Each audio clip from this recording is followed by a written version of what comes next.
Chapter 266 Rudraksh invited Kian because I love you. Chapter -266 Rudraksh invited Kiyan because I love you. Raghav ने अपनी बात को जारी रखते हुए कहा, अगर कोई दूसरी कंपनी इन्वेस्ट करे और तुम्हारे दादा को सपोर्ट करे तो कोई भी शेयर होल्डर चाहकर भी तुम्हारे दादा को उनकी पोस्ट से हटा नहीं सकता। उद्धरण चिन्ह। राघव की बात सुनकर किया सोचने लगी, दूसरी कंपनी, पर कौन है ऐसा जो दादा की मदद कर सकता है, उसने मन ही मन खुद से कहा।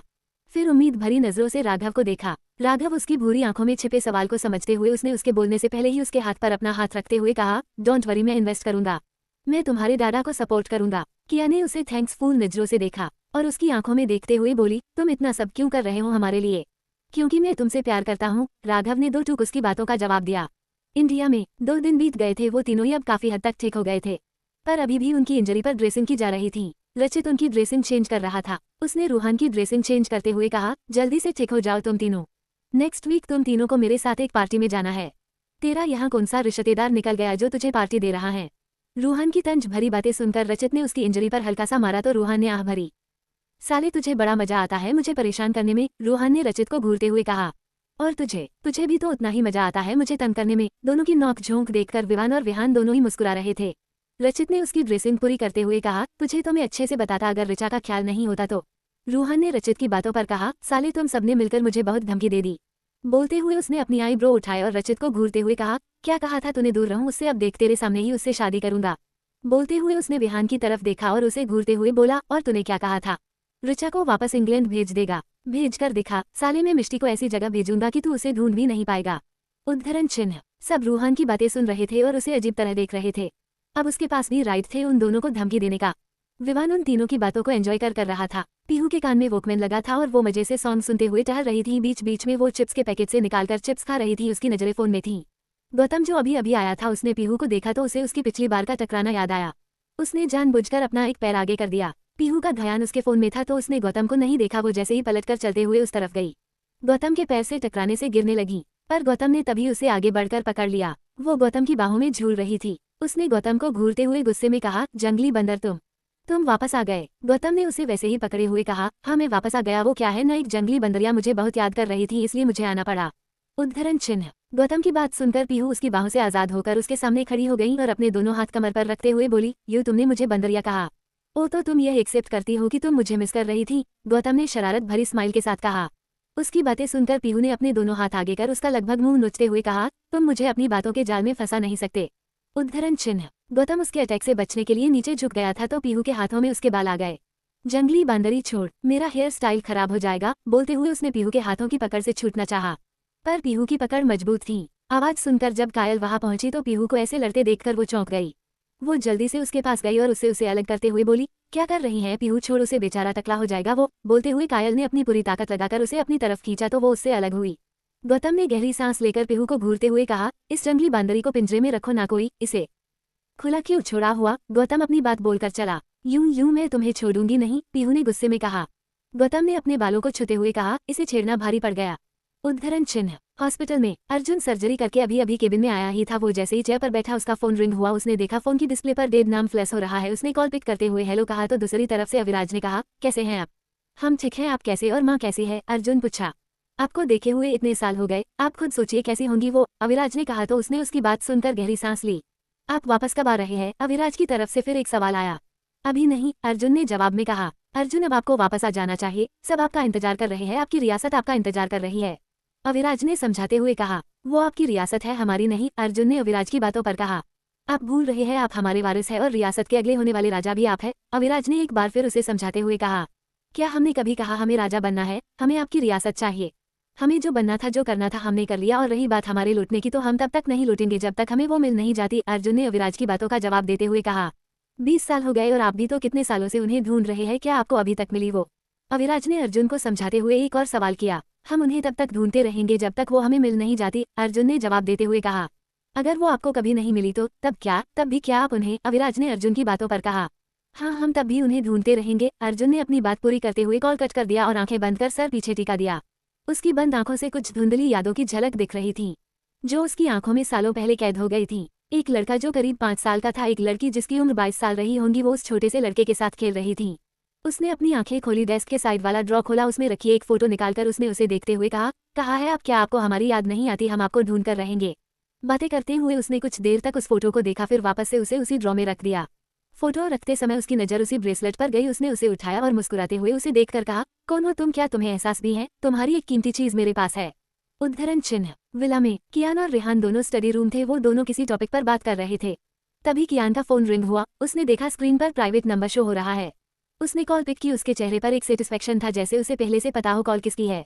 कितना सस्पेंस क्रिएट करेगा आप बोल भी। कियान की बात सुनकर रुद्राक्ष हंसा और होठों पर स्माइल लिए बोला, तेरा यही अदा तो मुझे बहुत पसंद है। तू पहले ही समझता है कि क्या होने वाला है। इतना तो मैं भी जानता हूँ, तूने मेरी तारीफ करने के लिए तो फोन किया नहीं होगा। कियान ने रुद्राक्ष की बातों का जवाब देते हुए कहा, करेक्ट, तेरे लिए एक गिफ्ट भेजा है, क्या तुझे मिला?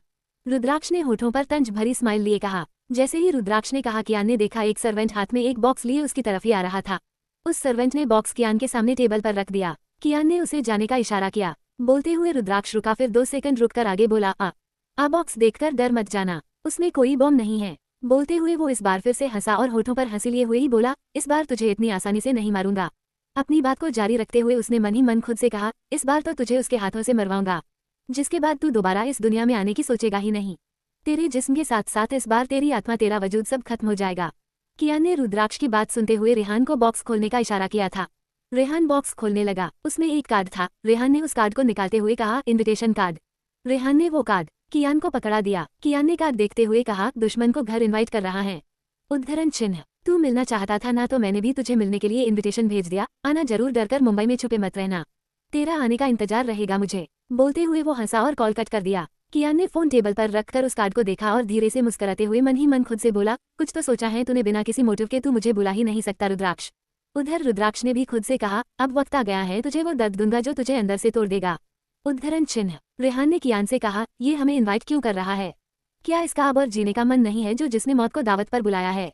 रेहान की बात सुनकर कियान ने नामे सर हिलाते हुए कहा, कुछ तो है, वो कुछ बड़ा प्लान कर रहा है। उद्धरण चिन्ह। साले के इस छोटे दिमाग भी बड़े बड़े प्लान बनने लगे, रेहान ने रुद्राक्ष का मजाक बनाते हुए कहा।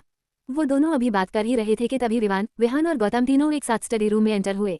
दोनों ने सवालिया नजरों से उन्हें देखा। ऑस्ट्रेलिया में रुद्राक्ष कियान से बात करने बाद शिवानी के रूम में गया। शिवानी सूप पी रही थी। उसके बगल ही एक नर्स खड़ी थी। रुद्राक्ष ने उसे जाने का इशारा किया और खुद शिवानी के पास बैठ गया।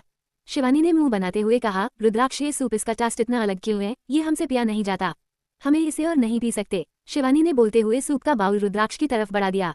रुद्राक्ष ने सूप से भरा स्पून शिवानी के मुंह तक ले जाकर कहा, शिवानी ये सूप स्पेशली तुम्हारे लिए बनाया जाता है।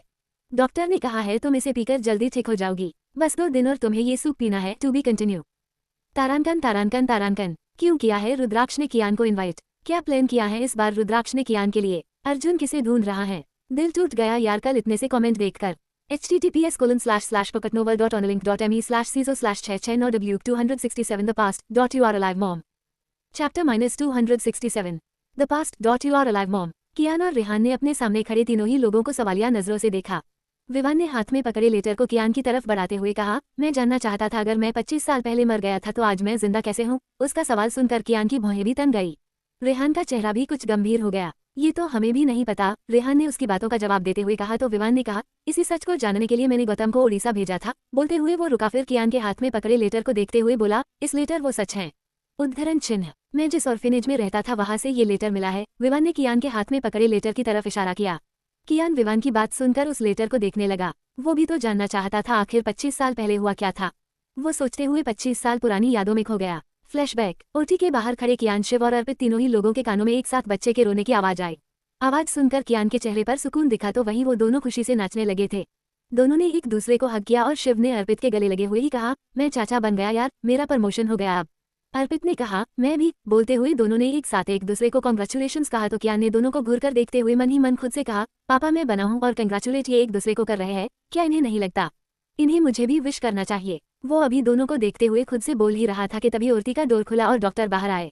डॉक्टर के चेहरे पर मिक्स एक्सप्रेशन देखकर कियान की भौहें तन गई। उसने 2 कदम आगे बढ़ाते हुए कहा, everything is okay doctor. Doctor ने एक गहरी सांस लेते हुए अपने हाथों से ग्लव्स निकालते हुए कहा, आई एम सॉरी, हम आपके बड़े बेटे को बचा नहीं पाए। डॉक्टर के बोलते ही कियान ने उसकी कॉलर पकड़ ली और उसे खा जाने वाली नजरों से देखने लगा। डॉक्टर ने उसकी काली खूबसूरत आंखों में गुस्से की आग देखकर डरते हुए कहा, इसमें हमारी कोई गलती नहीं है। बच्चे की हॉट बीट माँ के पेट में ही रुक गई थी। जब उस डॉक्टर ये कहा तो कियान ने उसकी कॉलर छोड़ दी। डॉक्टर कियान से 2 कदम दूर होकर बोला, आपका दूसरा बेटा जिंदा है और हेल्थी भी। वो अपनी बात खत्म कर जाने लगा। फिर कुछ सोचते हुए रुककर बोला, देखिए आप मेरी बात को समझने की कोशिश करना। हमारी इसमें कोई गलती नहीं है। हमने उस बच्चे को ऑब्जर्व किया तो हमें पता चला वो कुछ देर पहले जिंदा था। सर्जरी से कुछ मिनटों पहले ही उसके दिल ने धड़कना बंद कर दिया था। क्या कुछ ऐसा हुआ है जिसकी वजह से आपकी वाइफ ने बहुत ज्यादा स्ट्रेस लिया हूँ? डॉक्टर की बात कियान अच्छे से समझ रहा था। जिस तरह राघव उसे यहाँ ले आया था और फिर उसके बच्चे को उसके पेट में ही मारने वाला था, इससे ज्यादा स्ट्रेसफुल सिचुएशन और क्या ही होगी सुहानी के लिए। कियान ने सारी बातें सोचते हुए डॉक्टर से कहा, क्या मैं उसे देख सकता हूँ? डॉक्टर ने हमें सर हिला दिया। कियान ने अपने बड़े बेटे को देखा जिसने इस दुनिया में आने से पहले ही इस दुनिया को छोड़ दिया था। उसने उसे अपने हाथों में उठाया और उसे देखकर उसने अपनी पलकें तेजी से 2 बार झपकाए और अपने इमोशन को बहने से रोका। Flashback and. वो उन पलों को याद कर उनसे बाहर आया और अपने हाथ में पकड़े उस लेटर को देखा।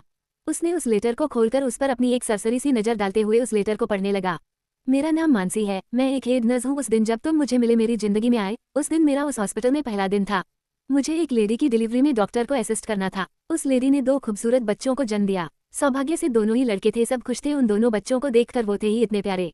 पर जब पहले बच्चे ने दूसरे बच्चे की तरह रिएक्ट नहीं किया तो हम सब टेंशन में आ गए। हमने जल्दी जल्दी उस बच्चे को ऑब्जर्व किया पर उस बच्चे की धड़कन रुक चुकी थी। मेरे चेहरे पर आई खुशी अगले ही पल उदासी में बदल गई। मेरा इस हॉस्पिटल में ये पहला केस था। मुझे उस बच्चे के लिए बहुत बुरा लगा। मैं कुछ देर अकेले रहने के लिए स्टाफ रूम में चली गई। कियान जैसे जैसे वो लेटर पढ़ रहा था उसकी भौहें तनती जा रही थीं।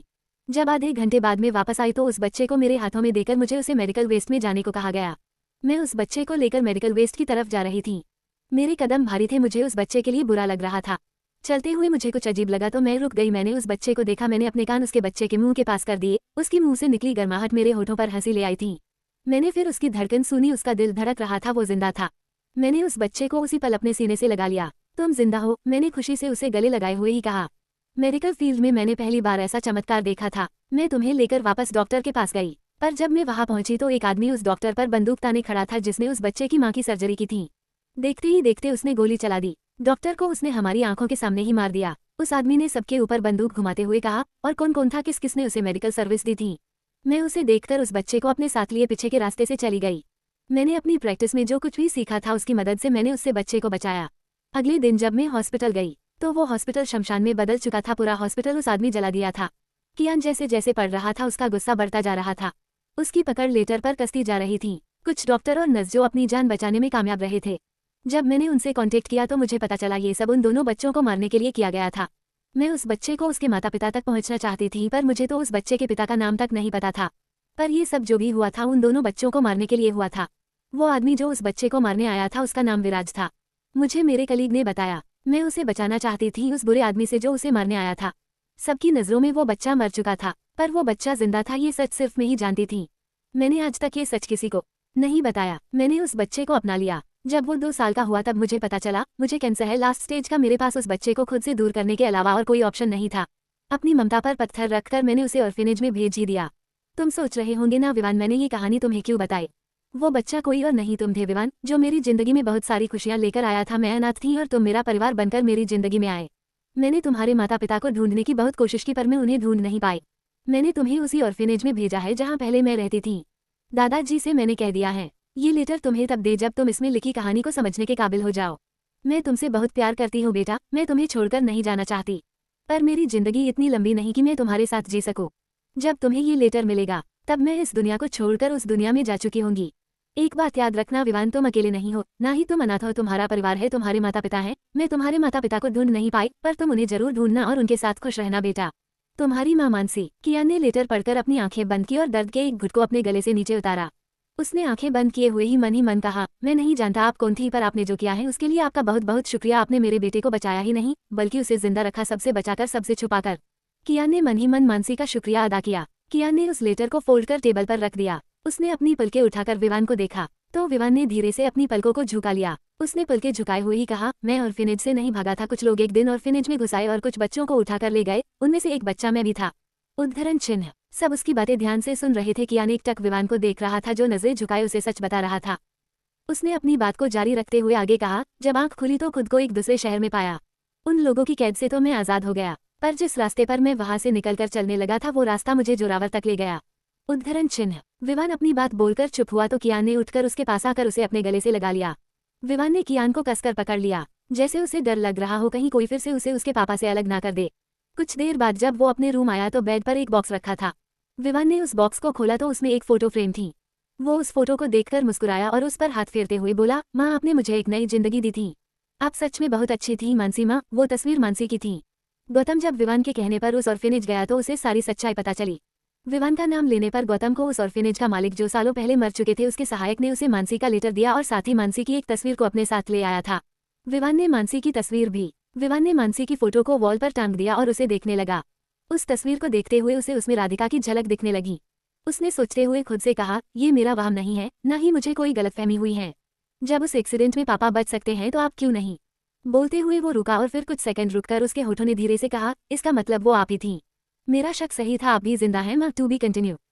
तारांकन तारांकन तारांकन। अब कैसे पता करेगा विवान सुहानी के बारे में? क्या होगा जब कियान को राधिका के बारे में पता चलेगा? Don't forget like, share, comments. https://coconutnovel.onlink.me/CISO/2C46246 Resort Party, your mother will be with you soon. Chapter -268. Resort Party, your mother will be with you soon. वो शाम बहुत खूबसूरत थी, हर तरफ खुशनुमा माहौल था। दुश्मन के चेहरे पर एक अलग ही खुशी झलक रही थी। हाथों में रेड वाइन का ग्लास और वो अपनी तारों जैसी चमकती आंखों से पूरे माहौल को एक्सप्लोर कर रहा था। तभी उसकी आंखों ने वो देखा जिसे देखने के लिए वो कब से तड़प रहा था। उसके देखते हुए ही कोई उसके गले जा लगा। 2 दिन पहले पेरिस में राघव ने जो किया से कहा उसने वो पूरा किया। श्रवण को सपोर्ट कर उसकी कंपनी में इन्वेस्ट कर उसने श्रवण की पोस्ट को बचा लिया था। किया राघव से इस बार इम्प्रेस थी। वो उसे थैंक्स कहने उससे मिलने जा रही थी। टीना जो उसके बगल ही बैठी थी उसने किया के चेहरे पर आई स्माइल देखकर कहा, क्या बात है किया मैडम, आज आप कुछ ज्यादा ही स्माइल कर रही हैं। कल तक तो राघव का नाम सुनते ही चीर जाती थी आप, पर आज तो होठों से हंसी जाने का नाम ही नहीं ले रही है। टीना की बातें सुनकर किया ने कहा, हम गलत थे और तुम सही, हमने देर लगी राघव को समझने में। राघव एक अच्छा इंसान, आज हम उससे मिलकर सॉरी और थैंक्स दोनों बोलेंगे।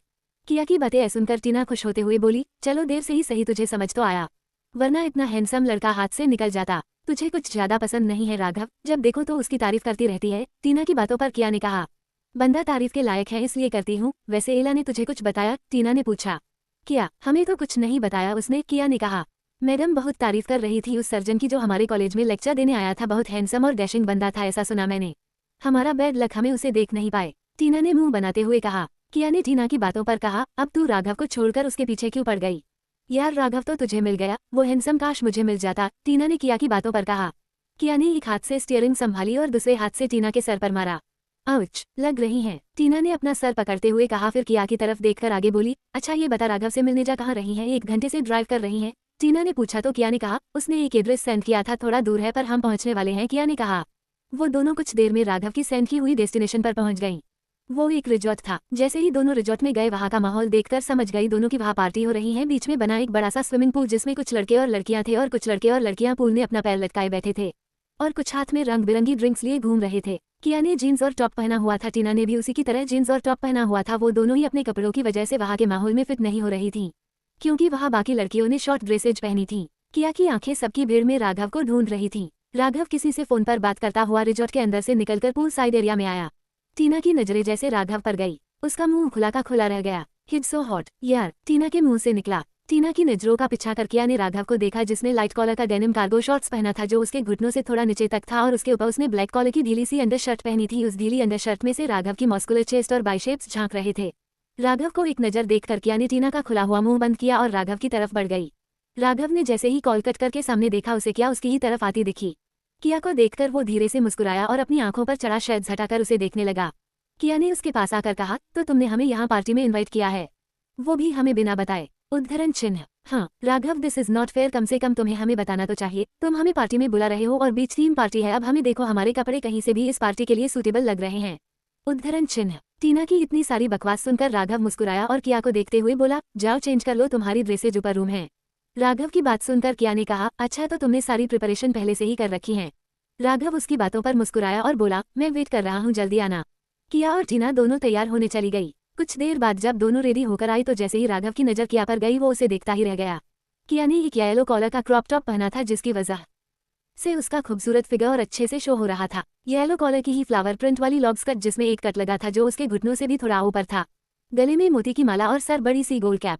किया उस लुक में एक मॉडल जैसी लग रही थी, मानो कोई मॉडल किसी सनक्रीम के एड के लिए ऐसे कपड़े पहनकर बिच साइड शूटिंग कर रही हो। टीना की ड्रेस भी कुछ ऐसी ही थी। किया जब राघव के पास आई तो राघव ने उसे नीचे से ऊपर तक देखते हुए कहा, लुकिंग गॉर्जियस। राघव की बातों पर किया ने अपने दोनों हाथ बांधकर उसे देखते हुए कहा, आई नो। वो किया के एटीट्यूड से इम्प्रेस था। उसकी बातें सुनकर वो धीरे से मुस्कुराया। वो दोनों अभी बात कर ही रहे थे कि तभी लाउड वॉल्यूम में म्यूजिक बजने लगा। म्यूजिक की आवाज ने किया का ध्यान अपनी ओर खींचा। किया ने राघव से कहा, वॉच मी, बोलते हुए वो उस तरफ चली गई जहाँ एक जगह को काफी अच्छे से फूलों से डेकोरेट किया हुआ था। वो स्टेज जैसा लग रहा था। टीना के कहने पर डीजे ने म्यूजिक चेंज किया। एस्टे नोचेलो विदाएस कंप्लीटर एस्टर एस्क्वांडोलो विदाएस विरुका। इस म्यूजिक ने एक पल में ही सबका ध्यान अपनी ओर कर लिया। हमें तो लूट लिया मिलके इश्क वालों ने बहुत ही तंग किया अब तक इन ख्यालों ने। राघव तो एक टक किया को देख रहा था जो उसकी नजरों के सामने उससे कुछ दूरी पर ही इस सॉन्ग पर स्लो मोशन में डांस कर रही थी। नशा चढ़ा जो शरीफी का उतार फेंका है बेशरम रंग कहाँ देखा दुनिया वालों ने हमें तो लूट लिया मिलके इश्क वालों ने बहुत ही तंग किया अब तक इन ख्यालों ने। किया वाकई इस सॉन्ग पर डांस करते हुए बहुत खूबसूरत लग रही थी। शायद यही वजह थी जो राघव किया को देखते हुए अपनी पलके तक झपकाना भूल गया था।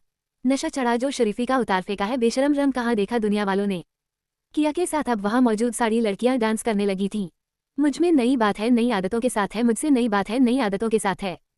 टीना भी किया के साथ डांस कर रही थी। किया डांस करते हुए राघव के पास आए। है जो सही वो करदा नहीं गलत होने की यही तो शुरुआत है। किया राघव को अपने साथ डांस करते हुए उसी फूलों से सजे स्टेज पर ले गई। राघव भी अब उसके साथ देते हुए उसके साथ डांस कर रहा था। नशा चढ़ा जो शरीफी का उतार फेंका है बेशरम रंग कहाँ देखा दुनिया वालों ने। हमें तो लूट लिया मिलके इश्क वालों ने बहुत ही तंग किया अब तक इन ख्यालों ने। इश्क वालों ने हमें तो लूट लिया मिलके इश्क वालों ने। इश्क वालों ने डांस करते हुए ही उसने किया को अपनी बाहों में उठा लिया और उसे घुमाने लगा।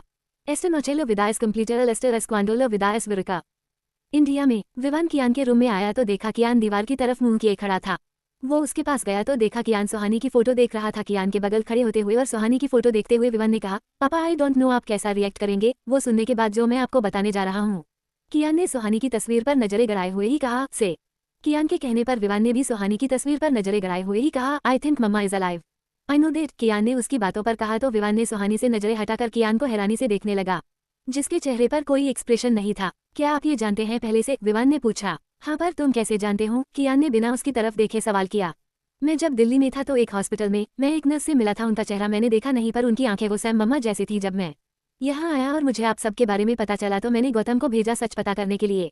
कियान बिना उसके तरफ देखे सुन रहा था। विवान भी सुहानी की फोटो देखते हुए सब बता रहा था, पर वो हमें मिली नहीं। कोई उन्हें ले अपने साथ गया, उनका फैमिली मेंबर बनकर। बोलते हुए उसने गहरी सांस ली और बात को जारी रखते हुए आगे बोला, मुझे लगा कि मुझसे पहचानने में भूल हुई है, पर जब आपको देखा तो मुझे लगता है मैंने कोई गलती नहीं की। उन्हें पहचानने में वो माहिर थी। विवान अपनी बात पूरी कर खामोश हो गया। कियान ने अब अपनी नजरें सुहानी से हटाकर विवान पर डाली। उसने एक हाथ जेब से निकालकर उसके कंधे पर रख थपथपाते हुए कहा, तुम्हारी माँ जल्दी तुम्हारे पास होंगी। विवान ने कियान की तरफ देखा जिसके चेहरे पर कोई भाव नहीं था पर कॉन्फिडेंस वो भरपूर था, मानो वो अपनी कहीं बात को जल्दी पूरा करेंगे। वो दोनों अभी एक दूसरे को देख ही रहे थे कि तभी विहान रूम में एंटर हुआ। दोनों को देखकर विहान डोर के पास ही रुक गया। जब दोनों ने उसकी तरफ देखा तो विहान ने कहा, पापा आपका सब हॉल में वेट कर रहे हैं। कियान ने विहान की बात सुनकर गर्दन हाँ में हिला दी। वो तीनों ही एक साथ स्टेयर्स से उतर रहे थे। बीच में कियान था और उसके अगल बगल उसके दोनों बेटे। आवाज सुनकर सबकी नजरें स्टेयर्स की तरफ गई तो सब तीनों को एक साथ ऐसे आते हुए देख मुस्कुराने लगे। झरना ने सांझ के कान में धीरे से कहा, देखो जरा और बताओ कोई कह सकता है ये हमारे ससुर जी हैं? ऐसा लग रहा तीनों भाई हो। झरना की बातें सुनकर सांझ ने अपना सर पीट लिया। सांझ को ऐसे करते देखकर झरना ने कहा, क्या हुआ तुम ऐसे क्यों कर रही हूँ? तुम्हारी बातों पर झरना, हम जानते हैं हमारे ससुर नहीं पापा बहुत हैंडसम स्मार्ट डैशिंग है, पर इस तरह बार उनके बारे में ये सब बोलना अच्छा लगता है क्या? वो हमारे फादर इन लॉ है, तुम समझती क्यों नहीं? सांझ ने झरना को समझाते हुए कहा। To be continue. तारांकन तारांकन तारांकन। क्या कियान सुहानी को ढूंढ पाएगा? क्या वो विवान से किया प्रॉमिस पूरा कर पाएगा? Comment comment comment comment. https://pocketnovel.onlink.me/ciso/0852ZB40269 Family Time Announcement Happiness Chapter -269 Family Time Announcement Happiness। अरे तो हमने कब कहा वो हमारे फादर इन लॉ नहीं है? हम तो बस उनकी तारीफ कर रहे थे। अब क्या हम अपने फादर इन लॉ की तारीफ भी ना करें? झरना ने सांझ को सफाई देते हुए कहा। तो मत करो ना, अपने हीरो की करो। सांझ ने सलाह देते हुए कहा। हमारा हीरो तो है ही स्मार्ट, उनकी तारीफ में तो हम पूरी किताब लिख सकते हैं। झरना ने विहान को देखते हुए कहा। अरे तो लिखो न यार, बट प्लीज ससुर जी को छोड़ दो, सासू माँ को बुरा लगेगा। सांझ ने अपने दोनों हाथ झरना के सामने जोड़ते हुए कहा। दोनों को आर्गू करते हुए कायल, पीहू, आर्या तीनों घूर रही थीं। जब दोनों ने तीनों को देखा तो तीनों ने जल्दी से अपनी नजरें इधर उधर कर ली। सांझ ने तीनों को घूर कर देखते हुए कहा, तुम तीनों आजकल बहुत नजर रख रही हम दोनों पर। अरे नहीं भाभी, आपको ये किसने बताया हम आप पर नजर रख रहे हैं? कायल ने सफाई देते हुए कहा। तो झरना ने उसकी बातों पर कहा, ज्यादा स्मार्ट बनने की जरूरत नहीं है नंदरानी, हमें सब पता है। फिर पीहू और आर्या की तरफ देखकर कहा, और तुम दोनों लड़ाकू बिल्ली और जासूस। आर्या कोई और काम नहीं है तुम दोनों के पास सबसे लड़ने और जासूसी करने के अलावा। झरना का ऐसा रूप देखकर तीनों आंखें बड़ी किए हैरानी से उसे देख रही थीं। अरे बाप रे, ये तो बहुत खतरनाक भाभी है, पीहू ने कहा तो सांझ ने उसे समझाते हुए कहा, देखो तुम डरो मत, झरना अभी थोड़ा गुस्से में है इसलिए उसने ऐसा बोल दिया। वो बहुत अच्छी हैं। आर्या ने उसकी बातों पर कहा, सफाई देने की जरूरत नहीं है सांझ भाभी, हम एक बार विहान भाई से शिकायत जरूर करेंगे। इस बॉम्ब को हमारे सर पर फोड़ने से पहले हम बहनों के बारे में क्यों नहीं सोचा उन्होंने। आर्या ने बोलते हुए झरना को देखा तो झरना उसे घूरने लगी। ये देखकर आर्या थोड़ा पीछे होते हुए बोली, ओ भाई कितनी खतरनाक है ये विहान भाई, अब आपका क्या होगा। बोलते हुए वो वहां से भाग गई। झरना बस उसे घूरती रह गई। आर्या पीछे देखते हुए भाग रही थी, उसे डर था कहीं झरना उसका पीछा न कर रही हूँ। सामने न देखने की वजह से वो फोन पर बात करते हुए उसके सामने से आ रहे अक्षत से टकरा गई। हालांकि टक्कर होने से वो गिरने वाली थी पर उसने खुद को संभाल लिया। एक आवाज आई और दोनों ने नीचे देखा, अक्षत का फोन शहीद हो चुका था। बेचारे उस फोन के टुकड़े टुकड़े हो गए थे। अक्षत आंखें बड़ी किए अपने फोन के पार्ट्स को देख रहा था जो इधर उधर बिखरे हुए थे। आर्या ने उसके फोन के टुकड़े को देखते हुए कहा, ये तो गया काम से, क्या ये खड़ूस अब मुझे इसके लिए डांटेगा। उसने अपनी एक उंगली दांतों के बीच रख दबाते हुए कहा। अक्षत ने पलके उठाकर आर्या को देखा जो उसे डरी हुई नजरों से देख रही थी। अक्षत उसे घूर रहा था। तभी आर्या को अक्षत की मजबूत पकड़ अपनी बाह पर फील हुई। अक्षत ने अपने दोनों हाथों से उसकी बाह पकड़ उसे एक तरफ कर दीवार से लगा दिया। अपना एक हाथ दीवार पर रख थोड़ा रिलैक्स पोजीशन में खड़े होते हुए आर्या को घूरते हुए बोला, प्रॉब्लम क्या है तुम्हारी हमम? बोलो क्या बिगाड़ा था तुम्हारा मेरे इस फोन ने कि तुम इसके पीछे ऐसी पड़ी कि बेचारे की जान लेकर ही मानी। अक्षत का गुस्सा देखकर आर्या डर गई थी। उसने अपना क्यूट सा रोने वाला फेस बनाया और अरौंदी आवाज में बोली, मैंने जानबूझकर नहीं किया, गलती से हो गया। आर्या की ऐसी शक्ल देखकर आर्या का गुस्सा कहीं गायब हो गया और वो उसका फनी फेस देखकर हंसने लगा। अक्षत को हंसते हुए देखकर उसने फिर से उसी तरह मुंह बनाकर रुएनी आवाज में कहा, तुम हंस क्यों रहे हो? उद्धरण चिन्ह। अक्षत ने अपनी हंसी कंट्रोल की और अपने दूसरे हाथ से उसके गाल पर धीरे से थपथपाते हुए कहा, बेवकूफ लड़की, आगे से ध्यान रखना, अगर तुम्हारी वजह से दोबारा मेरे फोन को कोई हार्म हुआ तो अंजाम बुरा होगा। क्या करोगे तुम? आर्या ने पूछा। जब दोबारा मेरा फोन तोड़ोगी तब बताऊंगा। अक्षत अपनी बात बोलकर चला गया। आर्या उसे जाते हुए देखकर उसकी बातों के बारे में सोचने लगी। उसने सोचते हुए खुद से कहा, फोन तोड़ना है या नहीं तोड़ना है। वो तीनों सबके बीच बैठे थे, सब कुछ न कुछ बातें कर रहे थे। रूहान सबकी नजरों से बचकर चोर नजरों से बीच बीच में ऋचा को देख रहा था। ऋचा यशिका के बगल बैठी थी और रूहान के देखने पर वो यशिका के पीछे थोड़ा छुप जाती। उनके नजरों का ये खेल स्वाति की नजरों से छुपा नहीं था। वो दोनों को देखकर मुस्कुराए और अपने बगल बैठी शिवी के कानों में धीरे से फुसफुसाए। शिवी ने स्वाति की बातें सुनकर एक नजर अपने लाडले को देखा और फिर ऋचा को। दोनों की नजरों का खेल देखकर शिवी भी हंसने लगी। इन्हें देखकर तो हमें अपने दिन याद आ गए, शिवी ने स्वाति से कहा। स्वाति उसकी बातों पर मुस्कुराए और मुस्कुराते हुए ही बोली, हाँ तुमने सही कहा। वैसे मैं क्या सोच रही थी, यहाँ सब बैठे हैं तो क्यों ना हमें सबके सामने ही ऋत्विक और यशिका से बात करनी चाहिए। उद्धरण चिन्ह। शिवी ने स्वाति की बातों पर कहा, हाँ क्यों नहीं, अभी से अच्छा टाइम और क्या होगा, सब है यहाँ, भाई भी यही है। कियान को देखते हुए शिवी ने बात पूरी की। तो फिर बोलो सबसे, स्वाति ने कहा। नहीं स्वाति, ये बात तुम शुरू करोगी, मैंने तो सिर्फ उसे जन्म दिया है, सही मायने में तो तुम उसकी माँ हो, तुम ही शुरू करो। शिवी ने जो उसे सम्मान दिया था। स्वाति की आंखें नम हो गई थी उसकी बातें सुनकर। उसने अपनी पलकों को तेजी से झपकाया और आंखों में आए पानी को छलकने से रोका। स्वाति ने अपना गला साफ कुछ इस अंदाज में किया कि सबकी नजर उस पर चली गई। राहुल ने भौहें उचकाकर स्वाति से सवाल किया, क्या हुआ? स्वाति ने पलकें झपकाकर वेट करने के लिए कहा। सबको देखते हुए स्वाति ने अपनी नजरें ऋत्विक पर जमाते हुए कहा, ऋत्विक जीजू, क्या मैं आपसे कुछ मांग सकती हूँ? ऋत्विक स्वाति के उसकी तरफ देखने से सही होकर बैठ गया और ध्यान से उसकी बातें सुनने लगा। हाँ बोलो, क्या चाहिए तुम्हें? ऋत्विक ने स्वाति की बातों पर कहा। स्वाति ने एक गहरी सांस ली और कहा, मुझे ऋचा चाहिए, क्या आप देंगे? ये सुनकर ऋत्विक और यशिका ने एक दूसरे को देखा। ऋचा और रूहान भी एक दूसरे को देखने लगे। बाकी सब स्वाति की तरफ देखते हुए उसकी बातों का मतलब समझने की कोशिश कर रहे थे। तो वही कुछ लोगों को उनकी बातों का मतलब समझ आ गया था। रूहान और ऋचा समझ गई कि स्वाति क्या कहना चाहती है, तो दोनों ने ही उसकी बातों का मतलब समझते हुए सर झुका लिया। विवान और विहान भी समझ गए थे क्या बात होने वाली है। ऋत्विक ने स्वाति की तरफ देखते हुए कहा, हम कुछ समझे नहीं। ऋत्विक की बातों का जवाब देते हुए इस बार स्वाति और शिवी दोनों ने एक साथ कहा, मिस सिंघानिया को हम मिसेज राठौर बनाना चाहते हैं। दोनों अपनी बात पूरी कर एक दूसरे को देखते हुए मुस्कुराने लगी। दोनों की बात सुनकर ऋत्विक और यशिका ने एक दूसरे देखा और फिर रूहान को देखने लगे। ऋत्विक ने बगल बैठे रेहान को देखा। वो शॉक्ड होकर शिवी और स्वाति को देख रहा था। उसने दोनों को देखते हुए मन ही मन खुद से कहा, ये देखो मेरे बेटे की शादी की बात हो रही है और मुझे ही नहीं पता।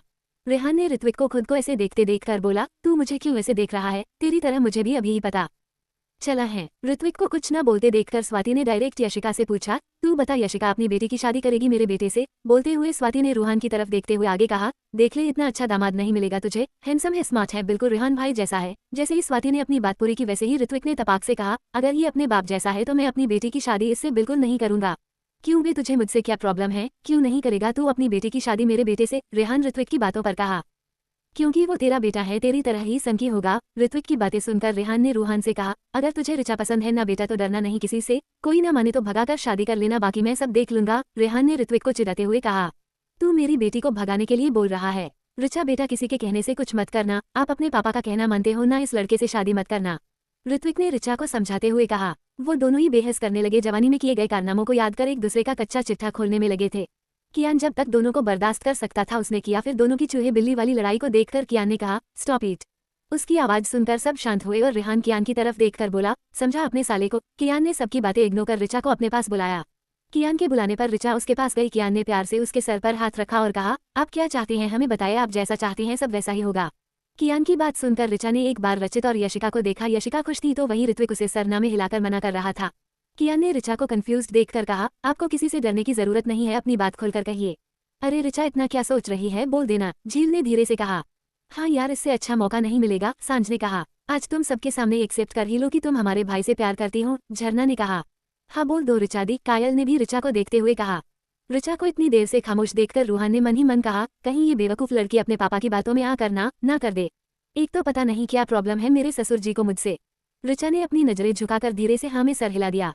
रिचा की यह देखकर वो चारों ही लड़कियां जो एक कोने में बैठी थीं, उन चारों के होठों पर खुशी बिखर गई। रूहान, कियान ने रूहान को आवाज दी तो रूहान ने उसकी बातों पर रिएक्ट करते हुए कहा, जी मामा जी, क्या तुम्हें कोई प्रॉब्लम है इस रिश्ते से? कियान के पूछने पर रेहान ने मन ही मन खुद से कहा, इस साले को क्या प्रॉब्लम होगी, ये तो कब से इसी दिन का इंतजार कर रहा था। उद्धरण चिन्ह। रूहान ने कियान की बातों का जवाब देते हुए कहा, नहीं मामा जी, कल शाम इन दोनों की एंगेजमेंट है। कियान ने अनाउंसमेंट किया तो सब सुनकर खुश हो गए। कियान अपनी बोलकर चला गया था। ऋत्विक ने कियान के डिसीजन पर कहा, वाह, मेरी बेटी की शादी हो रही है जिसमें मेरा कोई रोल ही नहीं है। To be continue. तारांकन तारांकन तारांकन। क्या इतनी आसानी से ऋत्विक रूहान और रिचा की एंगेजमेंट होने देगा? Don't forget like, share, comments. https://pocketnovel.onelink.me/ciso/xpqrrgb1ch270 sign it in your mind. Chapter -271. Sign it in your mind. Arjun अपने कैबिन में आया तो देखा उसका फोन रिंग हो रहा था। जब तक वो अपने फोन के पास पहुंचा कॉल डिस्कनेक्ट हो गई थी। उसमें 13 मिस कॉल थी। साइड में नाम शो हो रहा था, अखिल। अर्जुन होठों को टेढ़ा कर धीरे से मुस्कुराया और उसने कॉल बैक की तो दूसरी तरफ से कॉल रिसीव होते ही अखिल की गुस्से वाली आवाज अर्जुन के कानों में पड़ी। अबे कब से कॉल कर रहा हूँ, कहाँ था तू? एक इंपॉर्टेंट सर्जरी कर रहा था, तू बता तू क्यों इतना परेशान लग रहा है? अर्जुन ने मुस्कुराते हुए पूछा। परेशानी की बात है यार, तू बस जल्दी से वापस पेरिस आ जा, अखिल ने झुंझलाते हुए कहा। पर अभी तो 2 वीक्स तक मेरा शेड्यूल बिजी है, अर्जुन ने उसकी बातों का जवाब देते हुए कहा। यार, तेरे यार की जिंदगी का सवाल है, तुझे बस कुछ घंटों के लिए ही यहाँ आना है, अखिल ने रिक्वेस्ट करते हुए कहा। अखिल की बातें सुनकर अर्जुन मान गया और उसने कहा, अच्छा ठीक है मैं आता हूँ, बता कब आना है? अर्जुन की हाँ सुनकर अखिल ने खुश होते हुए कहा, कल तुझे आना ही होगा। अर्जुन ने ओके कहा। उसने जैसे ही अपना फोन टेबल पर रखा, एक बार फिर से उसका फोन रिंग हुआ। अर्जुन ने देखा इस बार रचित उसे कॉल कर रहा है तो वो कॉल रिसीव करते हुए चेयर पर बैठ गया। दूसरी तरफ से रचित ने कहा, लास्ट टाइम तो तूने सर्जरी का बहाना बना लिया था, इस बार कोई बहाना नहीं सुनूंगा तेरा। कल तो तू मेरे घर आ रहा है, मेरी बहन की एंगेजमेंट है। रचित की बात सुनकर अर्जुन एक हाथ से अपना माथा सहलाने लगा और मन ही मन खुद से बोला, क्या करूँ, वहां जाऊँ या यहाँ? अर्जुन को खामोश देखकर रचित ने कहा, क्या हुआ, तू कुछ बोल क्यों नहीं रहा है? क्या बोलूं, फंस गया मैं तो तेरे और अखिल के बीच, अर्जुन ने कहा। वो तो अभी पेरिस में है, उसे क्या हुआ? रचित ने पूछा। हाँ, वो पेरिस में है और उसे पता नहीं कौन सी इमरजेंसी आ गई है, वो मुझे भी बुला रहा है, कुछ तो बात है, अर्जुन ने अंदाजा लगाते हुए कहा। इस साले को भी चैन नहीं है, इसका मतलब तू वहां जा रहा है, यहाँ नहीं आएगा? रचित ने पूछा।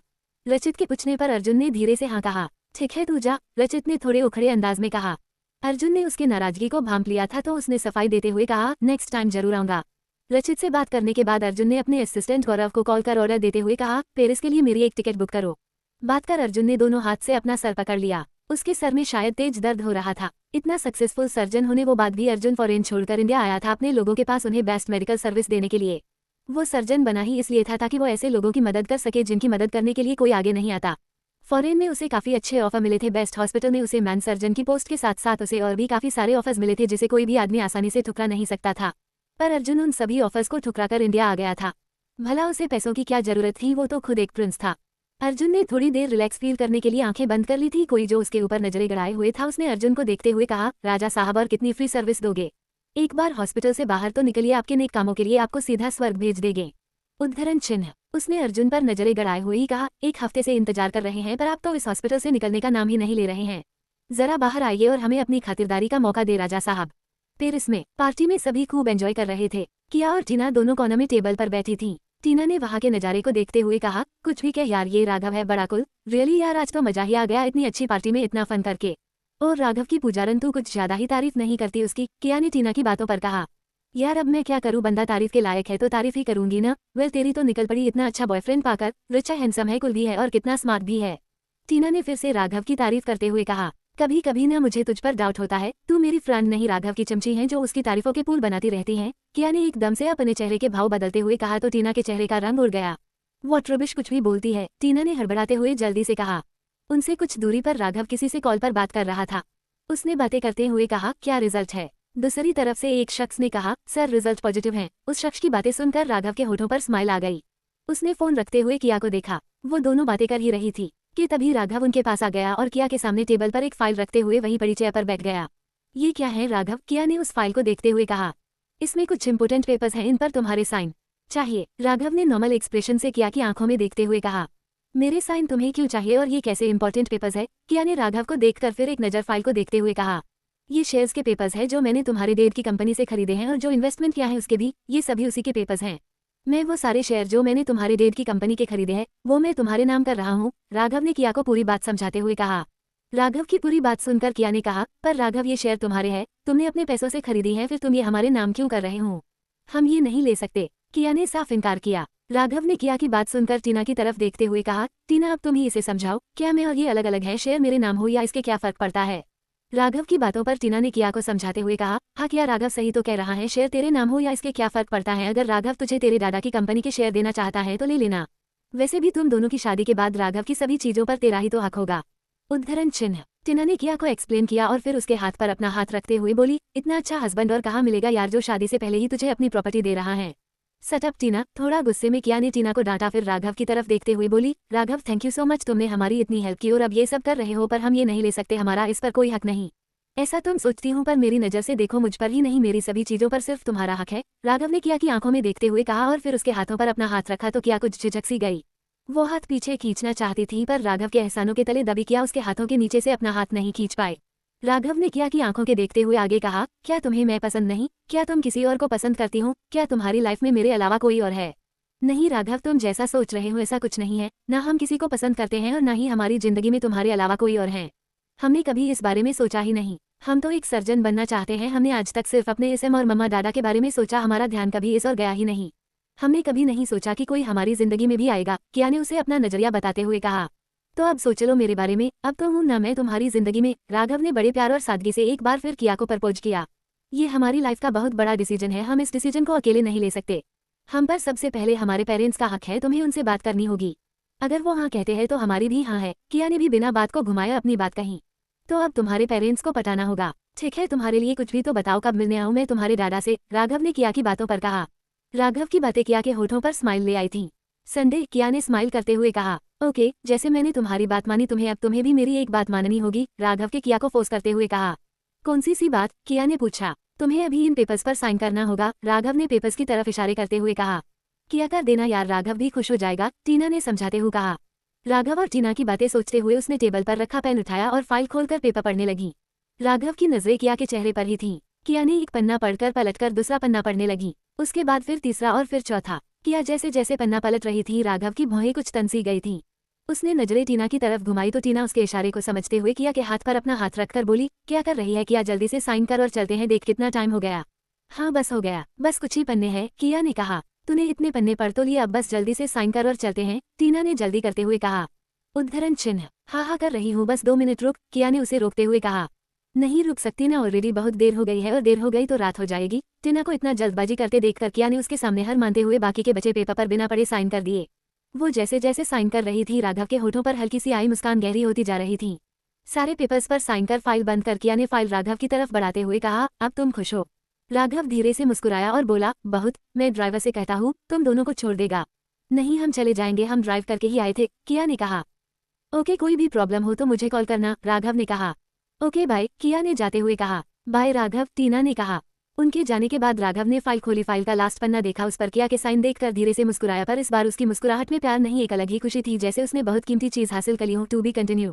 तारांकन तारांकन तारांकन। आखिर किन पेपर्स पर साइन करवाए हैं राघव ने किया से? कौन है जो अर्जुन को मारना चाहता है? जानने के लिए पढ़ते रहिए माई डेंजरस लवर। चैप्टर कैसा लगा कमेंट करके बताइए। https://pocketnovel.onlink.me/ciso/fbff271 Passionate Kiss, Who is my daughter-in-law? Chapter -271 Passionate Kiss, Who is my daughter-in-law? वो अभी किया के सिग्नेचर को देख ही रहा था कि तभी उसका फोन रिंग हुआ, उस पर डैड नाम फ्लैश हो रहा था। राघव ने फाइल नीचे रख कॉल रिसीव की, दूसरी तरफ से रुद्राक्ष की आवाज आई। कैसे हो तुम? मैं ठीक हूँ, आप कैसे हैं? राघव टेबल पर फाइल रखते हुए कहा। फाइन। अच्छा ये बताओ आखिर तुम्हें वो क्यों चाहिए था? रुद्राक्ष ने पूछा। वक्त आने पर आपको सब पता चल जाएगा, राघव ने कहा। तुम वापस कब आ रहे हो? रुद्राक्ष ने फिर से सवाल किया। बहुत जल्द मैं वापस आऊंगा। राघव ने रुद्राक्ष से बात करते हुए ही पेन उठाया और उसी पेपर पर एक दूसरे कॉलम पर रुद्राक्ष से बात करते हुए बिना पेपर की तरफ देखे जाती हुई किया को देखते हुए उसने साइन कर दिया। तुमने कहा था तुम मेरे लिए कोई सरप्राइज प्लान कर रहे हो, कब मिलेगा मुझे वो सरप्राइज? रुद्राक्ष ने राघव को उसकी कही हुई बात याद करवाते हुए कहा। राघव ने किया पर नजरें गड़ाए हुए ही कहा, बहुत जल्द एंड आई एम श्योर आपको वो सरप्राइज बहुत पसंद आएगा। उद्धरण चिन्ह। किया उसकी नजरों के सामने से ओझल हो गई थी। राघव ने बिना फाइल की तरफ देखे उसे बंद करते हुए कहा, मैं आपसे बाद में बात करता हूँ। राघवेंद्र, मैं तुम्हारा बायोलॉजिकल डेड नहीं पर तुम्हारा डेड तो हूँ ना, तो तुम मुझे डेड क्यों नहीं बोलते? उद्धरण चिन्ह। राघव ने रुद्राक्ष की बात सुनकर एक गहरी सांस ली और बोला, जब तक मैं आपसे मॉम से और डेड से किया प्रॉमिस पूरा नहीं कर लेता तब तक हमारे रिश्ते ऐसे ही रहेंगे। रुद्राक्ष अंकल, ठीक है, मुझे उस दिन का इंतजार रहेगा जब तुम मुझे डैड कहकर बुलाओगे। रुद्राक्ष ने थोड़ा अफसोस के साथ ये बात कही। राघवेंद्र ने रुद्राक्ष से बात करने के बाद उस दिन को याद करने लगा जब उसके सामने राघव की लाश थी। वो 3 साल का था उस वक्त। उसकी छोटी छोटी आंखों से आंसू निकल रहे थे। राघव को देखकर कहते हैं बच्चे का मन पवित्र होता, उन्हें भगवान का रूप कहा जाता है, उनके मन में कोई छल कपट नहीं होता। अगर बच्चे की परवरिश अच्छे से की जाए तो वही बच्चा बड़ा होकर एक अच्छा इंसान बनता है। अगर उसी बच्चे के मन अच्छी बातों की जगह रोज थोड़ा थोड़ा नफरत और बदले की भावना भर दी जाए तो वही बच्चा बड़ा होकर राक्षस बन जाता है। राघवेंद्र के साथ भी ऐसा ही हुआ। शीना कोई कमी नहीं छोड़ी थी राघव को एक राक्षस बनाने में। उसने राघवेंद्र के अंदर कियान और उससे जुड़े लोगों के लिए उसके मन में इतने नफरत, इतना जहर भर दिया था कि अगर आज राघव के सामने कियान से जुड़ा कोई शख्स उसके सामने खड़ा हो जाए तो वो उसे तड़पा तड़पा कर मारेगा। सर, आपने बुलाया? एक आवाज राघव के कानों में गई जिसे सुनकर राघव अपनी ख्यालों से बाहर आया। उसने टेबल पर रखी फाइल को अपने असिस्टेंट नकुल को देते हुए बोला, सिग्नेचर हो गए हैं, आगे प्रोसेस स्टार्ट करूं? नकुल ने उसके हाथ से फाइल लेते हुए कहा, ओके सर। इंडिया में झील इधर उधर देखते हुए चुपके से सबकी नजर से छुपकर रचित के रूम में एंटर हुई। अंदर जाते ही उसने डोर अंदर से लॉक किया और विंडोज क्लोज कर कर्टन्स लगाने लगी। रचित उसे ये सब करते देखकर अपने शर्ट के जो बटन क्लोज कर रहा था वो छोड़कर झील को देखने लगा। झील उसकी तरफ पलटी तो उसने कहा, ये क्या कर रही हो तुम? घर में इतने सारे लोग हैं, कब कौन देख ले हमें तुम्हारे रूम में, क्या पता, इसलिए सेफ्टी तो जरूरी है ना। बोलते हुए वो आराम से बेड पे बैठ गई। तुम यहाँ क्यों आई हो? रचित ने सवाल किया। आज सूरज किधर से निकला समझ नहीं आ रहा है, हमें पूरब से या पश्चिम से? झील ने सोचने वाले अंदाज में कहा। रचित ने उसकी बातें सुनकर अपनी आंखें बंद कर गहरी सांस लेते हुए उसके बगल बेड पर बैठ गया। कल तक तो हमें देखते ही हम पर ऐसे टूट पड़ते थे जैसे तुम्हारा पार्ट टाइम जॉब हमसे रोमांस करना हो, पर जब से तुम्हारे पेरेंट्स आए हैं तुम तो सती सावित्री बनकर घूम रहे हो, हमारे पास तो आना दूर हमें नजरअंदाज कर रहे हो। उद्धरण चिन्ह। झील की बातें सुनकर रचित ने एक आईब्रो उठाकर उसे देखा। उसके होठों पर एक शैतानी हंसी खेल गई। उसने झील के कंधे को पुशकर उसे बेड पर धकेल दिया और खुद उसके ऊपर झुककर उसकी आंखों में देखते हुए बोला, तो तुम्हें शिकायत है कि मैं तुमसे प्यार नहीं कर रहा? बोलते हुए उसने झील की फिंगर्स में अपनी फिंगर्स उलझाए और एक हाथ से उसके चेहरे पर अपनी उंगलियां घुमाते हुए उसके होठों तक लाया। उसके होठों को अपनी 2 उंगलियों के बीच दबाते हुए बोला, तुम्हारी इस शिकायत को मैं अभी दूर कर देता हूँ। रचित की बातें सुनकर झील की आंखें चौड़ी हो गई, पर अब तक काफी देर हो गई थी। रचित उसके होठों पर अपने होठ रख चुका था, वो उसे पेशनेटली किस कर रहा था। उसकी शर्ट के आधे बटन खुले थे। झील अपना एक हाथ उसके चेस्ट पर रख उसे खुद से दूर करने लगी तो रचित ने उसके उस हाथ को पकड़ बेड में दबाते हुए उसे और अग्रेसिव होकर किस करने लगा। झील ने उसे लात मारनी चाहिए तो उसने अपने दोनों पैरों के बीच उसके पैरों को लॉक कर दिया। जब रचित उस पैशनेट किस से सेटिस्फाइड हुआ तो वो थोड़ा ओपा उठकर उसके लाल हो चुके चेहरे को देखते हुए अपनी ब्रेथिंग को कंट्रोल करने लगा। झील ने अपनी सांसें कंट्रोल करते हुए कहा, हम यहाँ तुमसे हमारी शादी की बात करने आए थे और तुम हो कि अपनी भूख मिटाने लगे। जिंदगी भी यही सब करते रहना है या शादी भी करनी है तुम्हें हमसे? झील ने थोड़ा गुस्से में कहा। तो तुम्हें किसने कहा कि मैं तुमसे शादी नहीं करूंगा? रचित ने उसकी बातों पर कहा।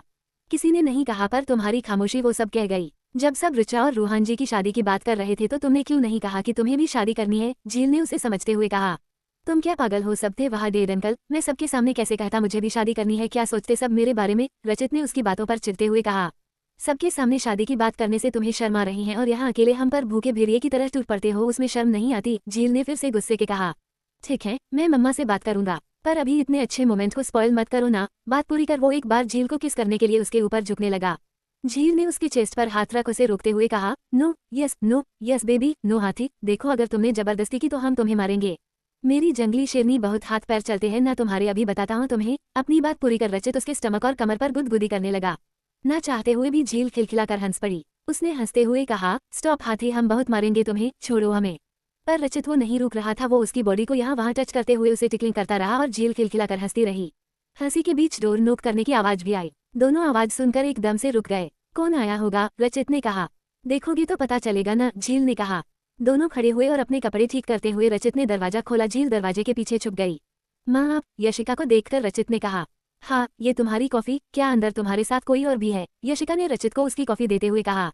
नहीं माँ, नहीं, कोई नहीं है, आप देखिए कोई नहीं है। उसने थोड़ा दरवाजा और खोल रूम की एक झलक दिखाते हुए बोला। है तो कोई नहीं, पर हंस कौन रहा था? यशिका ने सवाल किया। मैं हंस रहा था माँ, मेरी हंसी की आवाज थी। रचित, तुम कब से लड़की की आवाज में हंसने लगे? यशिका ने उसकी बातों पर कहा। माँ, आपको कोई गलतफहमी हुई है, मेरी ही आवाज थी, रचित ने कहा। नहीं, मैंने साफ साफ सुना था वो लड़की की ही आवाज थी, यशिका ने जिद करते हुए कहा। हटो, मुझे सही से देखने दो। यशिका अपनी बात पूरी कर अंदर आने लगी तो रचित ने जल्दी से दरवाजा बंद कर दिया। अपने मुंह पर दरवाजा बंद होते देख यशिका का मुंह खुला का खुला रह गया। उसने थोड़े गुस्से में दरवाजे को घूरा और पैर पटकते हुए चली गई। क्या वो चली गई? झील ने पूछा। हाँ, रचित ने कहा। हम भी जाते हैं, झील ने और जाने लगी। नहीं, अभी नहीं, शायद वो बाहर ही हो, रचित ने कहा। ओ, तो तुम्हें डर लग रहा है हाथी? झील के होठों पर शैतानी स्माइल थी, वो उसके पास आकर उसे यहाँ वहाँ छूने लगी। झील, नो ये मत करो, रचित ने उसे रोकते हुए कहा। क्यों ना करें हम? क्या तुमने हमारी बात मानी थी, फिर हम क्यों माने तुम्हारी बात? बोलते हुए वो उसे गुदगुदी करने लगी। रचित उससे बचकर रूम में इधर से उधर भागने लगा। यशिका वापस किचन में आ गई। स्वाति राहुल के लिए कॉफी बना रही थी। यशिका के चेहरे पर हल्का गुस्सा देखकर स्वाति ने पूछा, क्या हुआ, तूने ऐसे क्यों मुंह लटकाया हुआ है? स्वाति की बातों पर यशिका ने अपना गुस्सा जाहिर करते हुए कहा, देखना यार, मैं रचित को कॉफी देने गई थी। उसके रूम से किसी लड़की के हंसने की आवाजें आ रही थी। जब मैंने उससे पूछा तो उसने झूठ बोल दिया। रूम में अंदर देखना चाहा तो मेरे मुंह पर मेरे बेटे ने दरवाजा बंद कर दिया, यशिका ने बहुत गुस्से से कहा। स्वाति उसकी बातें सुनकर हंसने लगी। वो दरवाजा बंद करेगा ही यशिका, वो तेरी होने वाली बहू के साथ था और तू उसे डिस्टर्ब करने चली गई, तो वो और क्या करता बेशर्मों की तरह? ये तो नहीं कहता ना ये आपकी बहू है और मैं इसके साथ पता नहीं क्या कर रहा था। स्वाति की बातें सुनकर यशिका ने कहा, नहीं यार, मेरा बेटा ऐसा नहीं है, वो बहुत शरीफ है, उसकी कोई गर्लफ्रेंड भी नहीं थी कॉलेज में। यशिका ने रचित की तारीफ करते हुए कहा। यशिका की बातों पर स्वाति ने अपना सर पीट लिया और बोली, हर माँ कोई यही गलतफहमी रहती है, उसका बेटा बहुत शरीफ है, मुझे भी थी रूहान को लेकर, आशु को भी थी विहान और विवान को लेकर, पर हम दोनों की ही गलतफहमी तो दूर हो गई। अब तू भी जितनी जल्दी इस बात को समझ जाए उतना अच्छा है तेरे लिए। अगर ऐसा है तो मेरी होने वाली बहू कौन है? यशिका ने फिर से सवाल किया। अभी यहाँ बहुत सारी लड़कियां हैं, कोई भी हो सकती है। स्वाति अपनी बात पूरी कर कॉफी लेकर चली गई। यशिका सोचती रह गई, कौन हो सकती है मेरी होने वाली बहू? यशिका पता करना पड़ेगा, उसने सोचते हुए खुद से कहा। शाम ढली और रात आ गई। विवान अपने रूम में आया तो उसे बेड पर रखा एक नोट मिला। विवान उसे पढ़कर होठों को हल्का तिरछाकर धीरे से मुस्कुराया। स्टूपिड गर्ल, उसके होठों ने धीरे से कहा। To be continue.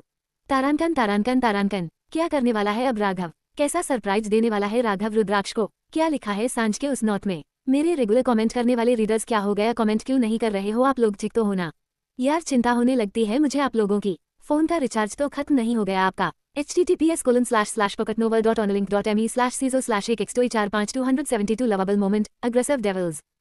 Chapter -272. Lovable Moment, Aggressive Devils. Vivaan उस नोट को पढ़कर मुस्कुराया और धीरे से बोला, स्टूपिड गर्ल। वो कुछ देर बाद रेडी होकर जाने लगा तो हॉल में ही सबके साथ बैठी आशु ने उसे रोकते हुए कहा, विवान बेटा कहाँ जा रहे हो इस टाइम? विवान आशु की बात सुनकर रुक गया और उसकी बातों का जवाब देते हुए बोला, मासी माँ, मैं थोड़ी देर में आ जाऊंगा। ओके बेटा, पर जल्दी आना, आज बारिश होने वाली है, आशु ने उसकी चिंता करते हुए कहा। विवान ने हाँ में सर हिलाया और जाने लगा तो कायल ने उसे रोकते हुए कहा, भाई अम्ब्रेला ले जाओ, भीग जाओगे। बोलते हुए उसने विवान की तरफ हाथ में पकड़ा अम्ब्रेला उछाल दिया। विवान ने उसे लाइट स्माइल देते हुए अम्ब्रेला कैच कर लिया। अभी उसे गए हुए कुछ ही मिनट हुए थे कि तभी विहान भी बाहर जाता हुआ दिखा। आशु ने उससे भी सेम सवाल किया। उसका जवाब भी कुछ विवान जैसा ही था। कायल ने उसकी तरफ भी एक अम्ब्रेला उछाल दिया। विहान ने अम्ब्रेला कैच कर लिया और कायल की तरफ मुस्कुराते देखकर चला गया। ये मेरे दोनों भाई कहाँ गए इस टाइम? दोनों को ऐसा कौन सा काम करना है? कायल ने खुद से सवाल किया। उसके बगल बैठी आर्या सोचते हुए बोली, कुछ तो गड़बड़ है कायल। तू फिर से शुरू हो गई? कायल ने झुंझलाते हुए कहा। रात के 9 बज रहे थे, सब डाइनिंग टेबल पर थे। कियान की चेयर जो हमेशा खाली रहती थी, आज उस पर वो बैठा था। एक ऐसा पेड़ जिसकी जड़ें जो कभी सूख गई थी आज एक बार फिर हरी हो गई थी, और उस पेड़ की सभी टहनियां जो कमजोर हो गई थी एक बार फिर उनमें जान आ गई थी। सभी दिन के लिए बैठे कुछ चेयर खाली देखकर रेहान ने पूछा, बाकी सब कहाँ है? शिवी ने कहा, सांझ अपने घर गई है अपने पेरेंट्स से मिलने। श्रेया कहाँ है? रेहान ने अगला सवाल किया तो राहुल ने भी श्रेया को ना देखकर कहा, हाँ वो कहाँ है? तो उसकी बातों का जवाब देते हुए स्वाति ने कहा, वो सांझ के साथ गई है, कल उसके साथ ही वापस आ जाएगी। विवान और विहान भी नहीं दिख रहे, कहाँ है दोनों? शिव ने आशु की तरफ देखते हुए सवाल किया। तो कायल ने तपाक से कहा, पापा भाई बाहर गए हैं, कुछ काम था उन्हें। आज रूहान बाई चांसी रिचा के बगल बैठ गया था। उसके बगल बैठकर उसे बहुत खुशी हो रही थी। वो सबकी बातें सुनकर रिचा के कान के पास धीरे से फुसफुसाया, पक्का तुम्हारे दोनों अयाश भाई अपनी अपनी वाली के साथ बाहर टाइम स्पेंड कर रहे होंगे। रूहान की बातें सुनकर रिचा ने उसे तिरछी नजरों से घूरा तो रूहान ने उसे देखते हुए आगे कहा, घर में इतने सारे लोग हैं, बेचारों को समय कहाँ मिलता है, इसलिए चले गए बाहर। अच्छा अगर ऐसा है तो रचित भाई क्यों नहीं गए झील के साथ? रिचा ने थोड़ा कठोर लहजे में सवाल किया। उसकी तो तुम बात ही मत करो साला, वो तो सबसे बड़ा कमीना है, उसे फर्क नहीं पड़ता। वो तो साला गार्डन में भी शुरू हो जाएगा। रूहान के मुंह से अपने भाइयों के बारे में ये सब सुनकर रिचा चिढ़ गई थी। उसने टेबल के नीचे ही रूहान के पैर पर जोर से सपना पैर मारा तो रूहान अपने दर्द को बर्दाश्त करते हुए अपनी मुट्ठी को भींच लिया। ऋचा ने बिना उसकी तरफ देखे कहा, मेरे भाइयों के बारे में आगे से कुछ भी कहा तो इससे भी तेज मारूंगी। रूहान ने ऋचा के हाथ को अपने हाथ में लेकर उसे दबाते हुए टेबल के नीचे ले लिया। क्या कर रहे हैं आप, छोड़िए मेरा हाथ, ऋचा ने दांत भींचते हुए अपना छुड़ाने की कोशिश करते हुए कहा। चुपचाप ऐसे ही बैठकर खाना खाओ, जोर से बोलोगी तो सबको पता चल जाएगा। रूहान ने उसे समझाया। आप छोड़ क्यों नहीं रहे हैं मेरा हाथ, ऋचा ने फिर पूछा। नहीं छोड़ूंगा, बहुत साइड लेती हो ना तुम अपने दोनों भाइयों की, ये तुम्हारी उसी की पनिशमेंट है, रूहान ने उसकी बातों पर कहा। ऋचा मजबूर थी, रूहान उसका हाथ छोड़ ही नहीं रहा था, उल्टा उसने उसकी उंगली में अपनी उंगलियां और फंसा ली थी और कसकर उसके नाजुक हाथ को अपने हाथ में थामा हुआ था। दूसरी तरफ विवान की कार एक कॉटेज के सामने आकर रुकी। वो अभी अपनी कार से निकलता कि तभी उसके ठीक सामने विहान की कार भी आकर रुकी। कार में बैठे हुए ही दोनों ने एक दूसरे को देखा। वो दोनों समझ गए इन दो स्टूपिड लड़कियों ने दोनों को एक ही जगह बुलाया है। वो दोनों कार से बाहर आए, अपनी अपनी कार से टिककर दोनों खड़े हो गए। दोनों ही अपने सामने उस कॉटेज को देख रहे थे और सोच रहे थे आखिर इन दो स्टूपिड लड़कियों ने उन्हें यहाँ क्यों बुलाया है, वो भी रात में। दोनों कुछ सेकंड रुककर एक साथ ही अंदर जाने लगे। क्या तुझे पता है हम यहाँ क्यों आए हैं, विवान ने बिना उसकी तरफ देखे सवाल किया। विहान ने भी सेम अंदाज में बिना उसकी तरफ देखे जवाब दिया, पता नहीं। वो दोनों एक साथ कॉटेज के अंदर गए। कॉटेज का गार्डन दो भाग में डिवाइड था, फ्रंट और बैक साइड दोनों तरफ गार्डन था। वो कॉटेज काफी बड़ा था और पॉश लग रहा था। वो दोनों गार्डन से अंदर की तरफ जा ही रहे थे कि तभी विवान का हाथ पकड़ किसी ने उसे खींच लिया। विहान को जब कुछ अजीब लगा तो उसने अपने बाईं तरफ देखा तो विवान गायब था। ये कहाँ चला गया, उसने धीरे से कहा। वो वापस अंदर जाने लगा। इधर विवान बैक साइड गार्डन में था पर उसे वहाँ कोई नहीं दिख रहा था। गार्डन में कहीं कहीं पर छोटे छोटे पेड़ लगे थे जिनकी हाइट 6 से 7 फीट थी। उन्हीं पैरों के पीछे से उसे पायल बजने की आवाज आई। अंधेरा होने की वजह से अच्छे से कुछ दिख भी नहीं रहा था। कहीं कहीं छोटी लाइटों के स्टैंड लगे थे जो अपने 1 फीट के घेरे में ही रोशनी दे पा रही थी। पायल की आवाज सुनकर विवान होठों को टेढ़ा कर धीरे से मुस्कुराया, तभी उसके कानों में चिड़िया बजने की आवाज गई। उसकी स्माइल कुछ और गहरी हो गई। विवान ने अपने कदम उस पेड़ की तरफ बढ़ा दिए जहां से वो आवाजें आ रही थीं। जब विवान कॉटेज के अंदर गया तो उसे भी रोशनी केवल नाम मात्र ही दिखी। अभी वो अपनी काली खूबसूरत आंखों से वहां के माहौल का जायजा ले ही रहा था कि इतने में उसे ऐसा लगा जैसे कोई उसके गाल को अपने होठों से छू गया। विहान ने उस ओर देखा तो कोई नहीं था, तभी उसे फिर से वही एहसास अपने दूसरे गाल पर भी हुआ। विहान धीरे से मुस्कुराया और उसके होठों ने कहा, तो तुम यही हो। उसकी पलकें झुकी थीं और उसके होठों पर जानलेवा स्माइल थी। तभी एक कपड़ा उसके चेहरे पर आकर रुका और फिसलने लगा। विहान ने उस कपड़े को पकड़ लिया और अपने चेहरे से हटाते हुए उसे खींचने लगा। थोड़ी ही देर में झरना की साड़ी का पल्लू और झरना दोनों ही विहान के बाहों में थे। झरना ने व्हाइट कॉलर की साड़ी पहनी थी, उसकी पीठ विहान के चेस्ट से लगी थी और उसने झरना के दोनों हाथों को पकड़ उसे अपनी बाहों में भर रखा था। विहान के होठ झरना की नेक पर थे। झरना अपनी आंखें बंद किए विहान के हर एहसास को अपने अंदर भर रही थी। गार्डन में विवान उस पेड़ के पास पहुंच गया था। उसने पेड़ के पीछे झांक कर देखा तो सांझ पेड़ के पीछे ही छुपी थी। वो दूसरी तरफ से विवान को देखने की कोशिश कर रही थी। विवान की तरफ सांझ की बैक थी। उसने ब्लैक कॉलर की साड़ी पहनी हुई थी और उसका ब्लाउज भी बैकलेस था। हल्की रोशनी में उसका गोरा बदन चमक रहा था। विवान ने उसके ऊपर झुकते हुए उसकी कमर पर अपने होठ रख दिए। उसका एक हाथ धीरे धीरे सांझ की कमर को अपनी गिरफ्त में लिए जा रहा था। विवान की छुअन को फील करते ही उसने अपनी आंखें बंद कर ली और साड़ी को मुट्ठी में भर लिया। सांझ को पलटकर विवान ने उसका चेहरा अपनी तरफ कर लिया। उसने उसके गालों को होठों से छूते हुए उसके कान में कहा, तुमने मुझे रात में यहाँ क्यों बुलाया। अपनी बात पूरी कर उसने उसके कान को चूम लिया। तुमने ही कहा था ना रात में मिलोगी तो बताऊंगा। सांझ ने विवान की पीठ पर अपने नाखून बढ़ाते हुए उसके गले लगते हुए कहा, तो तुम जानना चाहती हो। उसने उसकी कमर पर अपनी पकड़ को कुछ और कसते हुए कहा। विवान की पकड़ से एक आह भरते हुए झरना ने हाँ कहा। वो दोनों एक दूसरे के इतने करीब थे कि दोनों के शरीर एक दूसरे की धड़कनों को भी फील कर रहे थे। अंदर विहान ने झरना को पुश कर उसे दीवार से लगा दिया। झरना का चेहरा दीवार से सटा था और विहान उसके ऊपर अपना दबाव डाले उसके बैक पर किस कर रहा था। उसने एक झटके से झरना को अपनी तरफ पलट दिया और उसकी आंखों में देखते हुए उसके कंधे से साड़ी के पल्लू को सरका दिया। उसके हाथों को अपने हाथों के नीचे दबाते हुए वो झरना के नेक और कॉलर बोन पर किस करने लगा। वो उसे किस करते हुए धीरे धीरे नीचे आ गया। अपने घुटने के बल बैठते हुए उसने अपने दोनों हाथों में उसकी कमर को भरते हुए उसके स्टमक पर अपने होठ रख दिए। एक आह के साथ झरना के हाथ विहान के सर पर चले गए। विवान सांझ के होठों को अफेक्शनेटली किस कर रहा था। उसका एक हाथ उसकी कमर पर था तो उसका दूसरा हाथ उसकी पीठ पर था जो एक जगह न रुककर मूव हो रहा था। विला में रूहान ने अपनी वॉच में टाइम देखा तो रात के 11 बज रहे थे। उसने कुछ गुस्से कुछ फ्रस्ट्रेशन से कहा, साले जो सोचा था वही कर रहे हैं, आज रात तो ये घर आने से रहे। वो कॉरिडोर में खड़ा खुद से बोल ही रहा था कि तभी उसके कानों के एक आवाज गई, रूहान जी स्वाति मासी ने आपके लिए दूध भेजा है। ऋचा ने कहा तो रूहान उसकी आवाज सुनकर मुस्कुराते हुए उसकी तरफ देखा और उसे देखते हुए बोला, अंदर रूम रख दो, मैं बाद में पी लूंगा। जी, ऋचा ने होठों पर एक प्यारी सी स्माइल लिए कहा।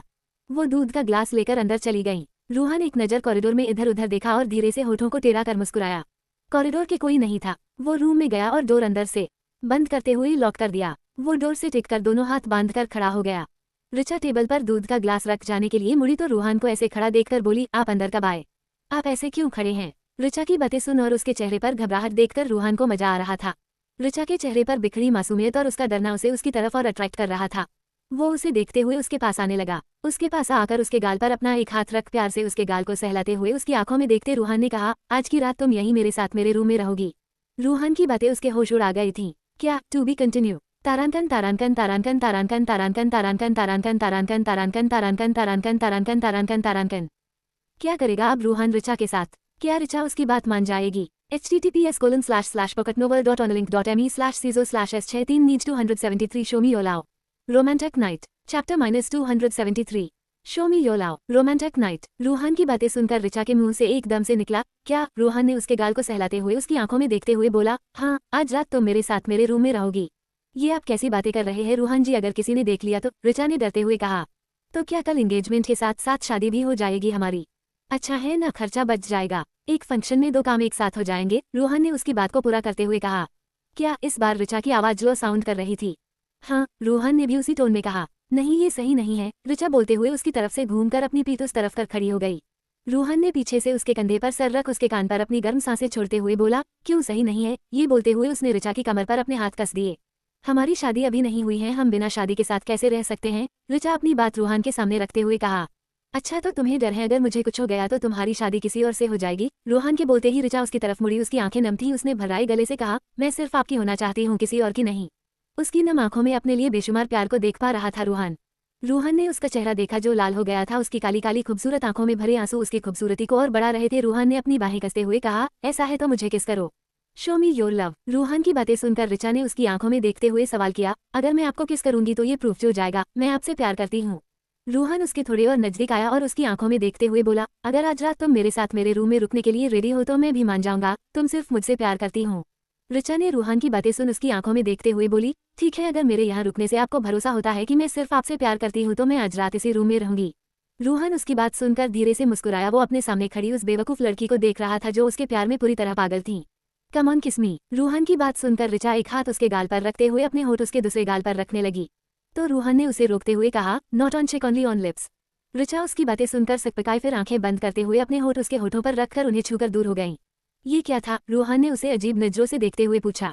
तो रिचा उसे देखते हुए मन ही मन खुद से बोली, खुद ही ने तो कहा था किस करने के लिए, अब कर दिया तो बोल रहे हैं ये क्या था? किस? रिचा ने धीरे से कहा। रिचा, तुम इसे किस कहती हो? तुम इंग्लैंड में रही हो फिर भी तुम्हें किस करना नहीं आता? रूहान ने सवाल किया। रिचा चुपचाप खड़ी उसे डरी हुई नजरों से देख रही थी। मेरा कोई बॉयफ्रेंड नहीं था, मैंने पहले कभी किसी को किस नहीं किया, रिचा ने झिझकते हुए कहा। उसे एक्सप्लेनेशन देते देखकर रूहान धीरे से हंसा और उसका हाथ पकड़ उसे अपनी करीब करते हुए बोला, अच्छा है नहीं था, वरना क्या? रूहान की बातों के बीच ही उसने सवाल किया। उसे जान से मार देता, तुम्हें छूने का हक सिर्फ मेरा है, और रही बात किसकी तो वो तुम्हें मैं सिखा दूंगा बेवकूफ लड़की। अपनी बात पूरी कर रूहान ने उसकी नाक पकड़ ली। आउच, रिचा ने खुद को पीछे करते हुए कहा, पर रूहान ने फिर से उसे अपने करीब कर लिया और उसकी आंखों में देखते हुए बोला, now learn your first lesson. उसने बोलते हुए उसके दोनों हाथ अपनी नेक पर लपेट दिए। मेरा साथ दो, बात पूरी कर। उसने उसके होठों पर अपने होठ रख दिए। वो उसके होठों को किस कर रहा था और उसके हाथ उसकी कमर को सहला रहे थे। लॉन्ग डीप सेटिस्फाइंग किस के बाद वो उससे अलग हुआ। सांसों की तेज आवाज और रिचा के रेड लिप उसे उसकी तरफ और अट्रैक्ट कर रहे थे। रूहान ने रिचा की तरफ अपनी पीठ करते हुए कहा, जाओ यहाँ से। रिचा उसकी बातें सुनकर हैरान रह गई। पर अपनी तो अभी कहा था, मैंने जो भी कहा था तुम्हें परेशान करने के लिए कहा था। तुम्हारी मर्जी मेरे लिए सबसे ज्यादा इंपॉर्टेंट है। हम आगे तभी बढ़ेंगे जब तुम्हारी हाँ होगी। अब जाओ यहाँ से, तुम्हारे यहाँ रहते मैं खुद को कंट्रोल नहीं कर सकता। रिचा रूहान की बात सुनकर खुश हो गई। तो आपको मेरी परवाह है, आप मेरे बारे में इतना सोचते हैं। थैंक यू रूहान जी, मुझसे इतना प्यार करने के लिए, उसने मन ही मन खुद से कहा। उसने 2 कदम आगे बढ़कर रूहान को पीछे से हग कर लिया। रूहान के चेस्ट पर बंधे उसके हाथ पर रूहान ने अपना हाथ रखते हुए कहा, ये तुम क्या कर रही हो? मैंने कहा ना तुमसे जाने के लिए। वो बस एक मजाक था रिचा, पर मैं आपसे मजाक नहीं कर रही हूँ Ruhan ji. I want to be your. Richa की बातों पर रूहान पलट उसकी आंखों में देखते हुए बोला, तुम मेरी हो और मेरी ही रहोगी। तो आज मुझे रहने दीजिए यहाँ, मत भेजिए खुद से दूर। रिचा ने रूहान से नजरें मिलाते हुए कहा। रिचा की बातें सुनकर रूहान ने उसके चेहरे को अपने हाथों में भरते हुए कहा, आर यू श्योर? रिचा ने उसकी बातों का जवाब अपने ही अंदाज में दिया। उसने थोड़ा ऊपर उठते हुए अपने होठ रूहान के होठों से जोड़ दिए। रूहान ने रिचा की फीलिंग्स की रिस्पेक्ट की। उसने उसे रेजिस्ट नहीं किया, बल्कि उसका साथ देने लगा। वो उसे अपनी बाहों में भर उसे पैशनेटली किस करने लगा। वो दोनों एक दूसरे को किस करते हुए बेड के पास आ गए और किस करते हुए ही बेड पर गिर गए। वो उसके ऊपर था और उसके पूरे वजूद पर हावी था। दूसरी तरफ कॉटेज में विवान सांझ को किस कर रहा था। तभी एक पानी की एक बूंद सांझ के चेहरे पर गिरी तो उसने अपनी बंद आंखों को खोला। दूसरी बूंद विवान के चेहरे पर गिरी तो उसने भी अपनी आंखें खोली। उसे आशु की कहीं बात याद आई कि आज बारिश होने वाली है। उसने एक नजर ऊपर की तरफ देखा, काले बादलों ने चांद की चांदनी को घेरा हुआ था। वो उससे अलग होकर उसका हाथ पकड़ अंदर की तरफ जाने लगा, तो सांझ अपनी जगह से हिली नहीं, वो वहीं खड़ी रही। सांझ बारिश होने वाली है, भीग जाओगी, उसने सांझ की आंखों के देखते हुए कहा। तो तुम भी हमारे साथ भीग जाओ, सांझ ने होठों पर प्यार भरी मुस्कान लिए कहा। उसके कहते ही बारिश शुरू हो गई। विवान उसके पास आया और बोला, ठंड के मौसम की पहली बारिश है, तुम्हें ठंड लग जाएगी। उद्धरण चिन्ह। सांझ ने अपनी बाहें उसके गले में डालते हुए कहा, तुम होना नहीं लगेगी। वो अपनी बात पूरी कर उससे दूर हुई। उसकी तरफ देख उसने अपनी एक आंख दबा दी। आहा आहा हा हा, आहा हा हा। टिप टिप बरसा पानी। गुनगुनाते हुए बारिश में भीगते हुए डांस कर रही थी और विवान उसे होठों पर एक प्यारी सी स्माइल लिए देख रहा था। झरना ने धक्का देकर विहान को खुद से दूर किया और अपनी साड़ी का पल्लू संभाल बाहर गार्डन में आ गई। उसने अपनी बाहें फैलाई और ऊपर चेहरा कर गाते हुए डांस करने लगी। विहान उसे देखते हुए उसके पीछे पीछे बाहर आया। टिप टिप बरसा पानी। पानी ने आग लगाई। आग लगी दिल में तो दिल को तेरी याद आई। झरना ने विहान के गले लगते हुए गया। तेरी याद आई तो जल उठा मेरा भीगा बदन। अब तू ही बताओ साजन, मैं क्या करूं? सांझ ने विवान से अलग होते हुए गाया। धिनिक धिन धा धिनिक धिन धिनिक धिन धिनिक धिन धिनिक धिन धा। विहान ने झरना का हाथ पकड़ उसे अपनी करीब करते हुए गाया।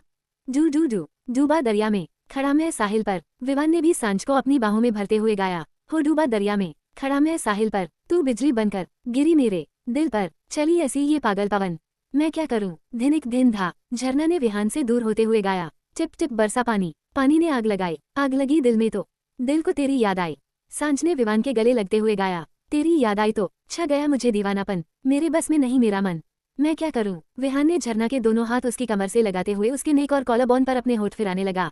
सा रे सा नी पानी, सा रे सा नी पानी, सा रे सा नी पानी, सा गा मा गा रे। विवान ने सांझ को अपनी बाहों में उठा लिया और उसे लेकर पीछे के रास्ते से ही अंदर चला गया। सांझ उसकी बाहों में झूम रही थी। उसने विवान की गर्दन पर अपने हाथ लपेटते हुए उसके कान पर धीरे से काट लिया। आहा आहा हा हा, आहा हा हा। झरना और विहान भी कॉटेज के हॉल में एक दूसरे के साथ पकड़ा पकड़ी खेल रहे थे। झरना का पल्लू पकड़ विहान ने उसे अपनी तरफ खींचा तो वो उसकी बाहों में समा गई। विहान ने उसे अपनी बाहों में उठाया और रूम में चला गया। अगला दिन पेरिस में एक ब्लैक कॉलर की posh car marriage registration office के बाहर आकर रुकी। कार का डोर खुला और उसमें से अर्जुन अपनी किलर पर्सनैलिटी के साथ बाहर आया। उसने अपने कदम मैरिज रजिस्ट्रेशन ऑफिस के बाहर खड़े एक कपल की तरफ बढ़ा दिए। उसकी वॉक करने का स्टाइल भी कुछ अलग ही था। वहां मौजूद लोग अपने आप ही उसकी तरफ देखने के लिए मजबूर हो गए। एक लड़की ने अपने आंखों पर चढ़े शेड्स को हटाते हुए मुंह खोले हुए कहा, वाओ हिज सो हैंडसम। ऐसे ही न जाने और कितने कॉम्प्लीमेंट अर्जुन के कानों में पड़ रहे थे, पर उसे कोई फर्क नहीं पड़ रहा था। उसने उसकी तरफ पीठ की एक लड़के के कंधे पर हाथ रखा। लड़के के सामने खड़ी लड़की तो अपनी आंखें बड़ी किए अर्जुन को ही देख रही थी। कंधे पर हाथ रखते ही वो लड़का पीछे मुड़ा और अर्जुन को देखकर खुश होते हुए बोला, आ गया तूने बुलाया था, फिर कैसे नहीं आता? अर्जुन ने अखिल से कहा, यार इससे पहले कि इसके घरवाले आ जाए और कोई प्रॉब्लम क्रिएट करे, चल जल्दी से मेरी शादी करवा दे यार। उसने अपनी गर्लफ्रेंड लक्षिता की तरफ इशारे करते हुए कहा, जो अभी भी मुंह खोले अर्जुन को ही देख रही थी। तुम मुझे पहले क्यों नहीं मिले? लक्षिता ने अर्जुन को देखते हुए मन ही मन खुद से कहा। अरे ऐसे क्यों देख रही हो, दोस्त है मेरा वो, अखिल ने दबी हुई आवाज में कहा। उसकी बातें सुनकर वो थोड़ा नॉर्मल हुई। वो तीनों अंदर चले गए। अखिल ने अर्जुन से अंदर जाते हुए कहा, मैंने सब सेटिंग कर ली है, मैरिज ब्रोकर इंडियन है। उसने कहा है वो आज सबसे पहले शादी हम दोनों की ही करवाएगा। उद्धरण चिन्ह। तो तूने उसे भी पटा लिया? अर्जुन मुस्कुराते हुए कहा, ये प्यार ना जाने और क्या क्या करवाएगा मुझसे, अब बस मेरी शादी हो जाए। अखिल ने अर्जुन की बातों पर कहा। उनके अंदर जाने के बाद एक पॉश कार अर्जुन के कार के बगल आकर पार्क हुई। उस कार में से नकुल निकला। उसके हाथ में एक फाइल थी, टू बी कंटिन्यू।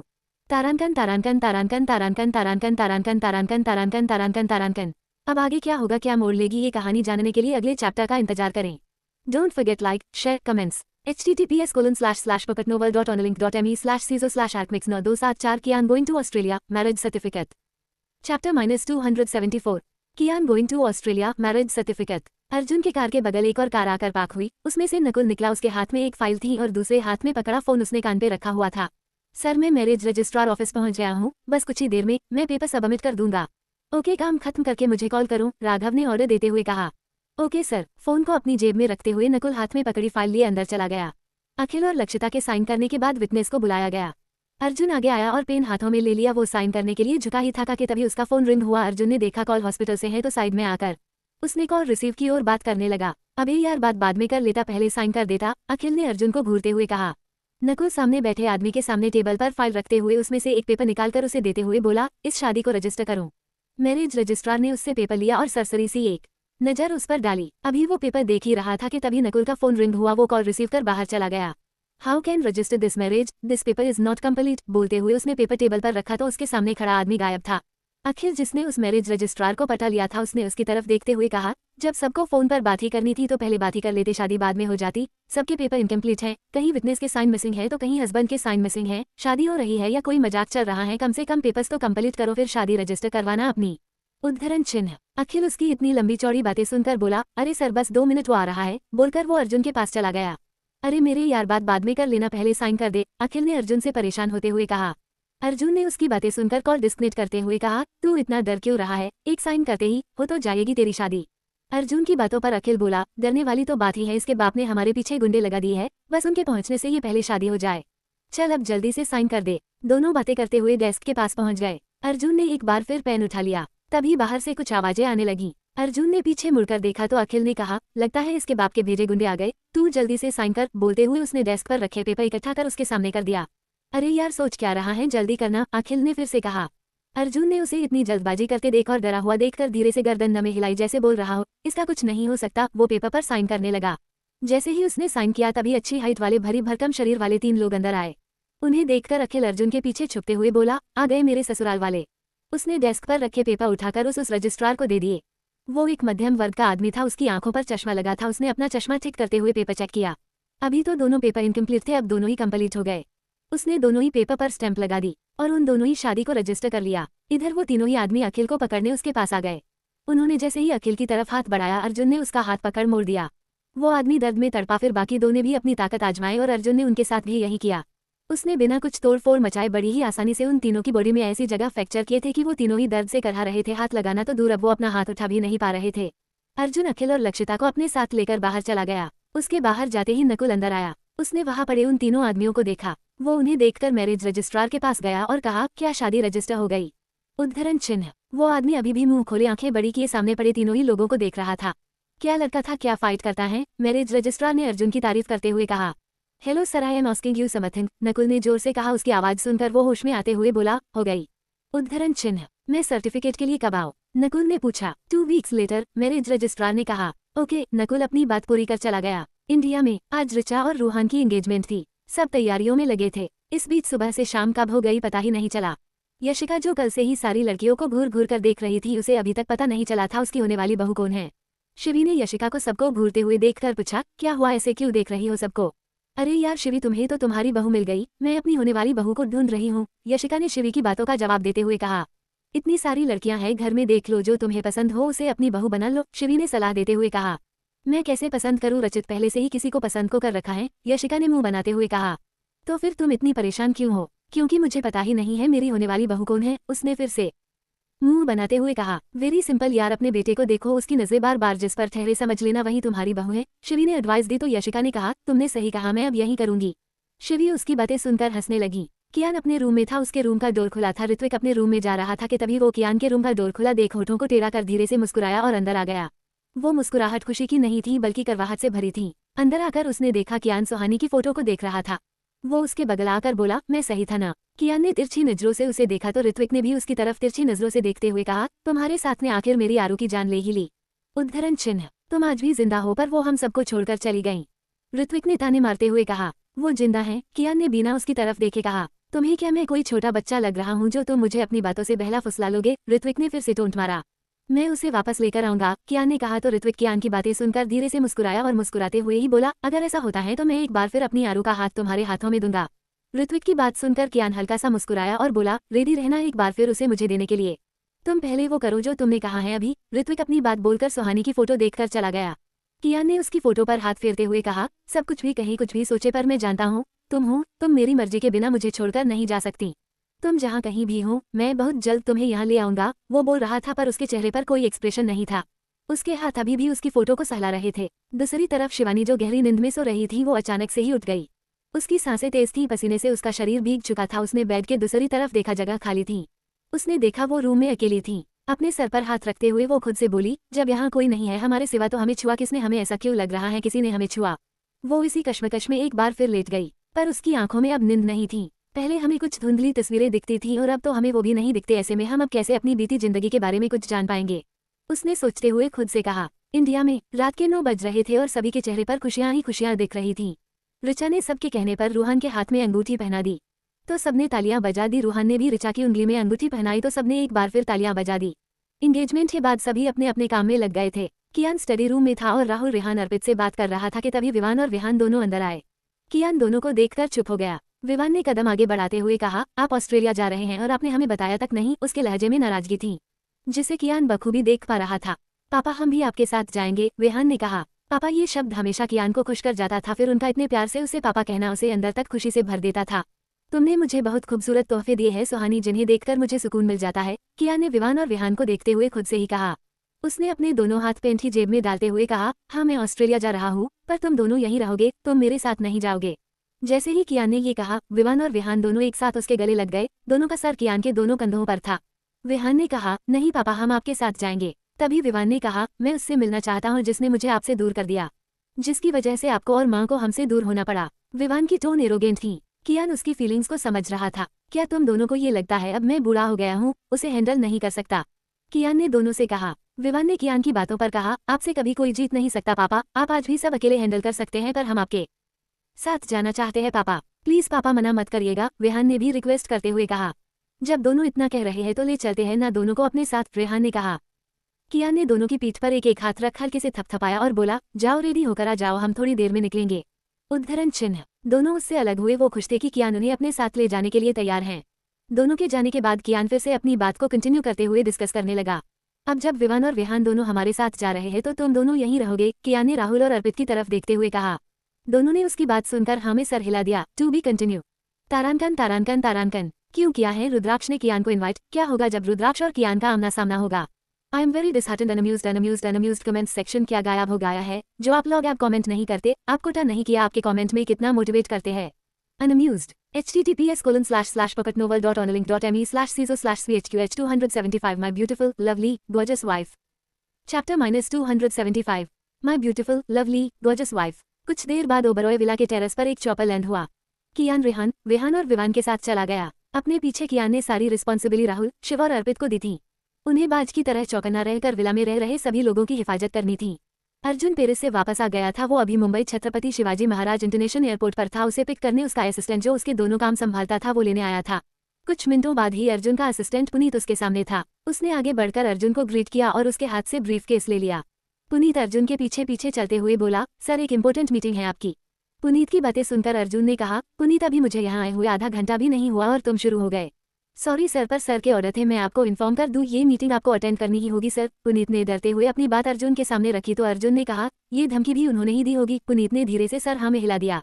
पुनीत अगली बार तुम्हारे सर तुमसे कुछ ऐसा कहने के लिए कहे ना तो तुम उनसे कहना वो डायरेक्ट मुझसे बात करें। मैं एक सर्जन हूँ, मुझे बार बार वो एक बिजनेसमैन बनाने की कोशिश न करें, कह देना उनसे। अर्जुन की टोन गुस्से से भरी थी पर चेहरा वो एकदम नॉर्मल था, जैसे कुछ हुआ ही ना हो। अर्जुन ने जैसे अपना फोन हाथ में लिया और उसे ऑन किया ही था कि तभी ड्राइवर ने कार के अचानक से ब्रेक लगा दिए। पुनीत और अर्जुन दोनों ही आगे की तरफ हल्का सर झुक गए। What happened? अर्जुन की टोन में इस बार भी गुस्सा था। उसने बात को जारी रखते हुए कहा, क्या हुआ, कार क्यों रोकी? ड्राइवर ने डरते हुए सामने देखते हुए इशारा करते हुए कहा, सर वो सामने सामने देखिए सर। ड्राइवर की बातें सुनकर अर्जुन ने कहा, क्या हुआ, क्या है क्या सामने? बोलते हुए वो सामने देखने लगा। उसने अपनी आंखें ऐसे बंद की जैसे कि उसे पता था ऐसा कुछ होगा। उसकी कार के सामने एक और कार खड़ी थी। कार की बोनेट पर एक आदमी ऊपर चेहरा किए लेटा था। उसके दोनों हाथ सर के नीचे थे और वो अपने होठों को बोलकर सीटी बजा रहा था। उसकी कार के अगल बगल दो आदमी खड़े थे। चारों ही आदमी के हाथों में बंदूक थी, बड़ी वाली वो, बाकी के उसके आदमी कार के दोनों साइड खड़े थे। अर्जुन की कार की आवाज सुनकर वो आदमी उठकर बैठ गया और अर्जुन की कार को देखने लगा। इस बीच उसने सीटी बजाना नहीं छोड़ी। अर्जुन जो कार में बैठा था उसे देखते हुए तैयारी कर रहा था। शायद वो लड़ने का मूड बना चुका था, इसलिए उसने अपनी वॉच निकाल दी और टाई के नॉट को ढीला कर लिया। ब्लेजर को निकालकर उसने कार की सीट पर रख दिया। उसने शर्ट के ऊपर के 2 बटन खोल दिए। स्लीव्स के बटन खोल उसे कोहनी तक फोल्ड कर और बड़े आराम से कार से बाहर आया। इस बीच पुनीत ने बार बार अर्जुन को बाहर निकलने से मना किया, पर अर्जुन ने उसकी एक नहीं सुनी। वो बाहर आया और अपनी कार की बोनेट से टिककर पेंट की जेब में दोनों हाथ डाले खड़ा हो गया। वो अपनी ग्रे कॉलर की आंखों से सामने देख रहा था। उसके चेहरे के भाव अभी भी नॉर्मल थे, जैसे उसे कोई फर्क ही नहीं पड़ रहा हो। सामने बैठा वो शख्स अभी भी होठों को गोलकर सीटी बजा रहा था और अपनी काली आंखों से अर्जुन की ग्रे आंखों में देखते हुए उसकी आंखों में अपना खौफ पैदा करने की कोशिश कर रहा था। पर अर्जुन उसकी सभी कोशिशों पर पानी फेरते हुए उसे बिना किसी एक्सप्रेशन के नॉर्मल भाव से देख रहा था। साला, पहली बार कोई ऐसा मिला है जो मेरी आंखों में बिना डर के देख रहा है। तुझे मुझसे डर नहीं लग रहा क्या? अन्ना हूं मैं, उस आदमी ने अर्जुन की आंखों में देखते हुए कहा। तो अर्जुन उसकी बात सुनकर होठों को टेढ़ा कर धीरे से मुस्कुराया और बोला, तो क्या करूं, तेरी आरती उतारूं? तू होगा अपने आदमियों के लिए अन्ना, पर मेरे लिए तू एक गली का मामूली सा गुंडा है जो किसी के फेंके टुकड़े को उठाकर आ गया मुझे मारने बिना मेरे बारे में जाने। पुनीत कार में बैठा सब सुन रहा था। उसकी नजरें सामने थीं और उसकी उंगलियां फोन के कीवर्ड पर चल रही थीं। वो एक मैसेज टाइप कर रहा था। मैसेज पूरा टाइप होते ही उसने सेंड बटन पर क्लिक कर दिया और मैसेज सेंड हो गया। विधु अर्जुन की बातें सुनकर मुस्कुराया और बोला, क्या कहा आपने राजा साहब? मैं आपके बारे में नहीं जानता। अपन मुंबई का विधु अन्ना है। हाँ, अभी अपन इतना फेमस नहीं है, पर अपन तेरे को मारकर पॉपुलर हो जाएगा। उसने दोनों बाहें हवा के फैलाते हुए कहा। तो अर्जुन ने कहा, अभी 10 बज रहे हैं और 11 बजे मेरी एक बहुत इंपॉर्टेंट मीटिंग है। स्पॉट पर सही टाइम से पहुंचने में मुझे 45 मिनट लगेंगे, तो अब हम दोनों के पास 15 मिनट हैं।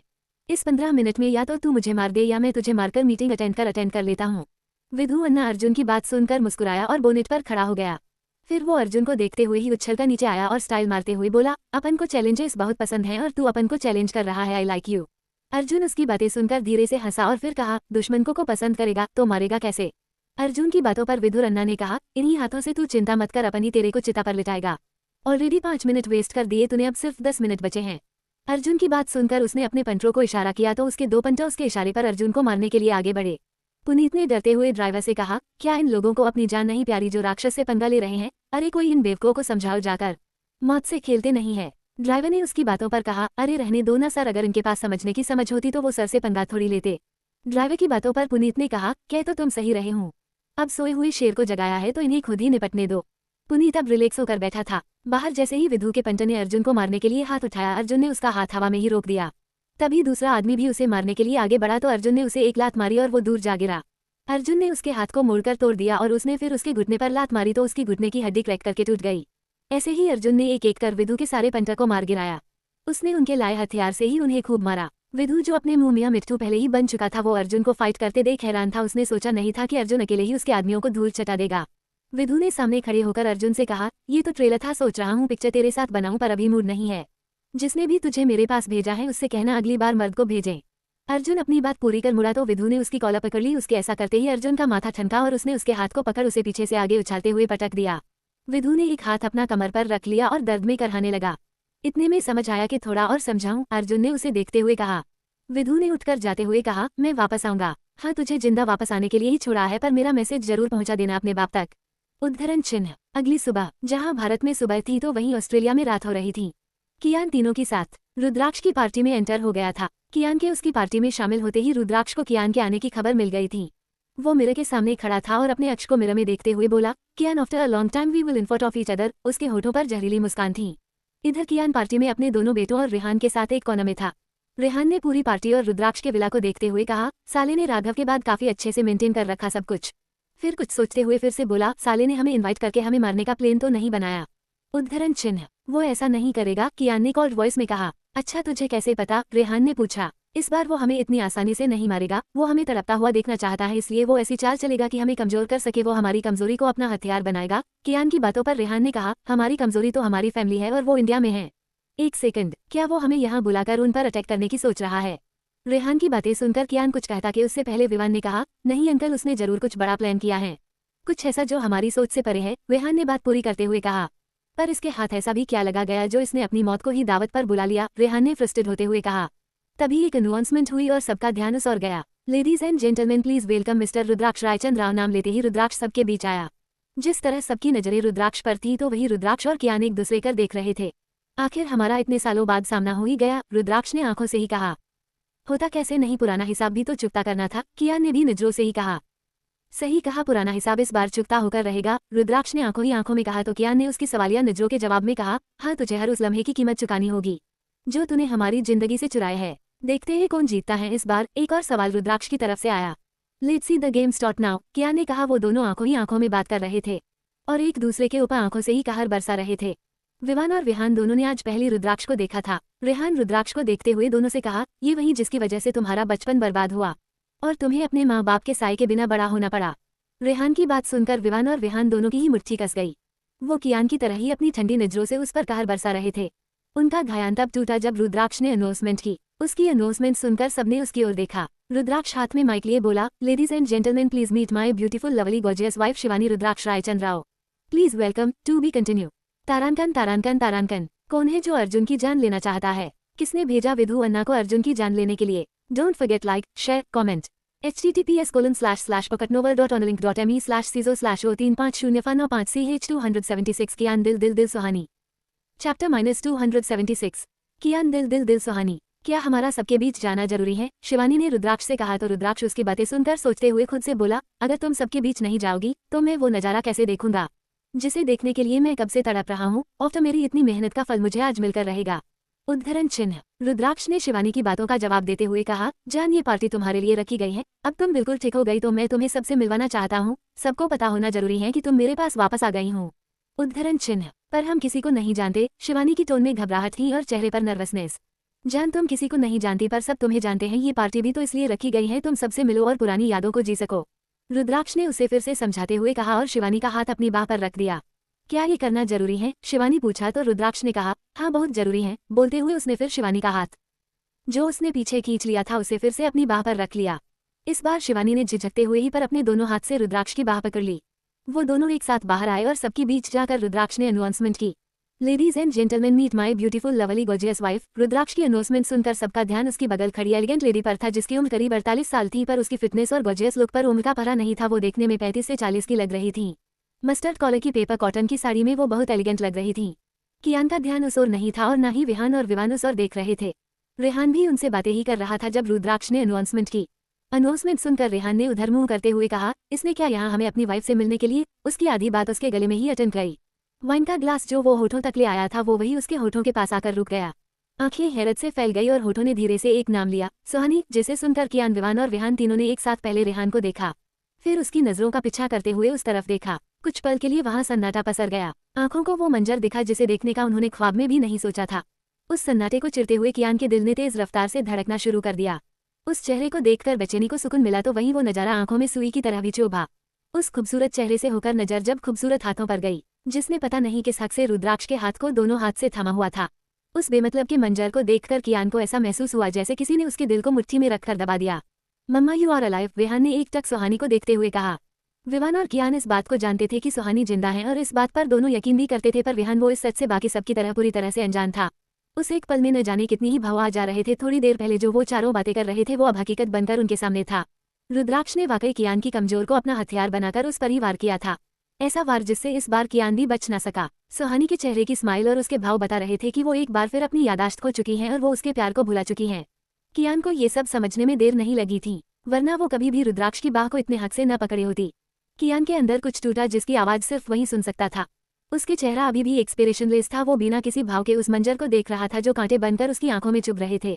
कियान के साथ साथ विहान ने भी अपने आप को कंट्रोल कर लिया था उसके पास जाने से, पर कोई था जो अपने आप को कंट्रोल नहीं कर सका। उसने बिना किसी बात की परवाह किए, बिना कुछ सोचे समझे सुहानी के पास जाकर एकदम से उसके गले लग गया। एक बार फिर सबको झटका लगा और इस बार झटका सुहानी के बगल खड़े रुद्राक्ष को भी लगा, क्योंकि ये उसके लिए भी अनएक्सपेक्टेड था। पर सुहानी के चेहरे पर खुशी के भाव थे। उसने अपना एक हाथ उठाया और उसकी पीठ पर रखते हुए धीरे से उसकी पीठ को सहलाते हुए प्यार से कहा, विवान, हमने सोचा नहीं था हमारी दोबारा मुलाकात यहाँ होगी। तुम्हें देखकर हमें बहुत अच्छा लगा। सुहानी ने विवान की पीठ को सहलाते हुए मुस्कुराते हुए शब्दों में ममता कर कहा। कियान और विहान ने तो खुद को कंट्रोल कर लिया था, पर बचपन से तड़पता आ रहा माँ के प्यार लिए विवान उससे रहा ना गया। कहने के लिए तो उसकी दो माँ थी, एक जन्म देने वाली तो दूसरा उसकी जिंदगी बचाने वाली, पर वो अपनी दोनों ही माँओं के प्यार और माँ की ममता से वंचित था। जब उसे पता चला था राधिका ही उसकी माँ है, वो उससे मिलने के लिए तड़प रहा था। वो अपनी सारी कोशिशों के बाद भी राधिका को ढूंढने में नाकाम था। ढूंढता भी कैसे? रुद्राक्ष को जब गुरु ने बताया उसने सुहानी को दिल्ली में देखा है, उसके अगले दिन ही रुद्राक्ष सुहानी को ऑस्ट्रेलिया ले आया। तभी जब गौतम को विवान ने दिल्ली भेजा तो उसे राधिका के बारे में कुछ पता नहीं चला। आज जब विवान ने सुहानी को अपने सामने देखा तो वो खुद पर काबू न रख पाया और बिना किसी बात की परवाह किए उसके गले लग गया। सुहानी भी एक पल के लिए चौंकी थी जब उसने विवान को देखा था, पर अगले ही पल वो खुश हो गई। इन गैरों की भीड़ में उसे कोई ऐसा दिखा था जो उसका अपना था, जिसे वो पहले से जानती थी। विवान के न चाहते हुए भी उसकी भावनाएं बह गई और उसकी पलकों को गीला कर गई थी।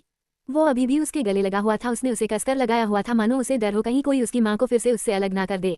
बगल ही खड़ा रुद्राक्ष अभी भी समझने की कोशिश ही कर रहा था कि ये सब कैसे हुआ, ये दोनों एक दूसरे को कैसे जानते हैं। उसके मन में ऐसे ही ना जाने कितने सवाल थे जिनके जवाब उसके पास नहीं थे। सुहानी जो अभी भी विवान की पीठ सहला रही थी, उसने फिर कहा, विवान, आर यू ओके बेटा? क्या हुआ, तुम इतना डाउन क्यों हो गए? सुहानी की बातें सुनकर विवान उससे अलग हुआ और उसकी आंखों में देखते हुए बोला, आप सही थी, मेरे माँ पापा ने मुझे छोड़ा नहीं था, हालातों ने उन्हें मुझसे दूर कर दिया था, तो तुम्हें तुम्हारी फैमिली मिल ही गई। सुहानी ने हल्की सी स्माइल होठों पर लिए कहा तो विवान ने हाँ में सर हिला दिया। सुहानी ने प्यार से उसके गाल पर हाथ रखते हुए कहा, मुझे मिलवाओगे नहीं अपनी फैमिली से? विवान ने हल्की मुस्कुराहट के साथ हाँ में सर हिलाया और पीछे मुड़कर देखा। विहान, रेहान और सबसे पीछे खड़ा कियान तीनों उनके पास पहुंच गए थे।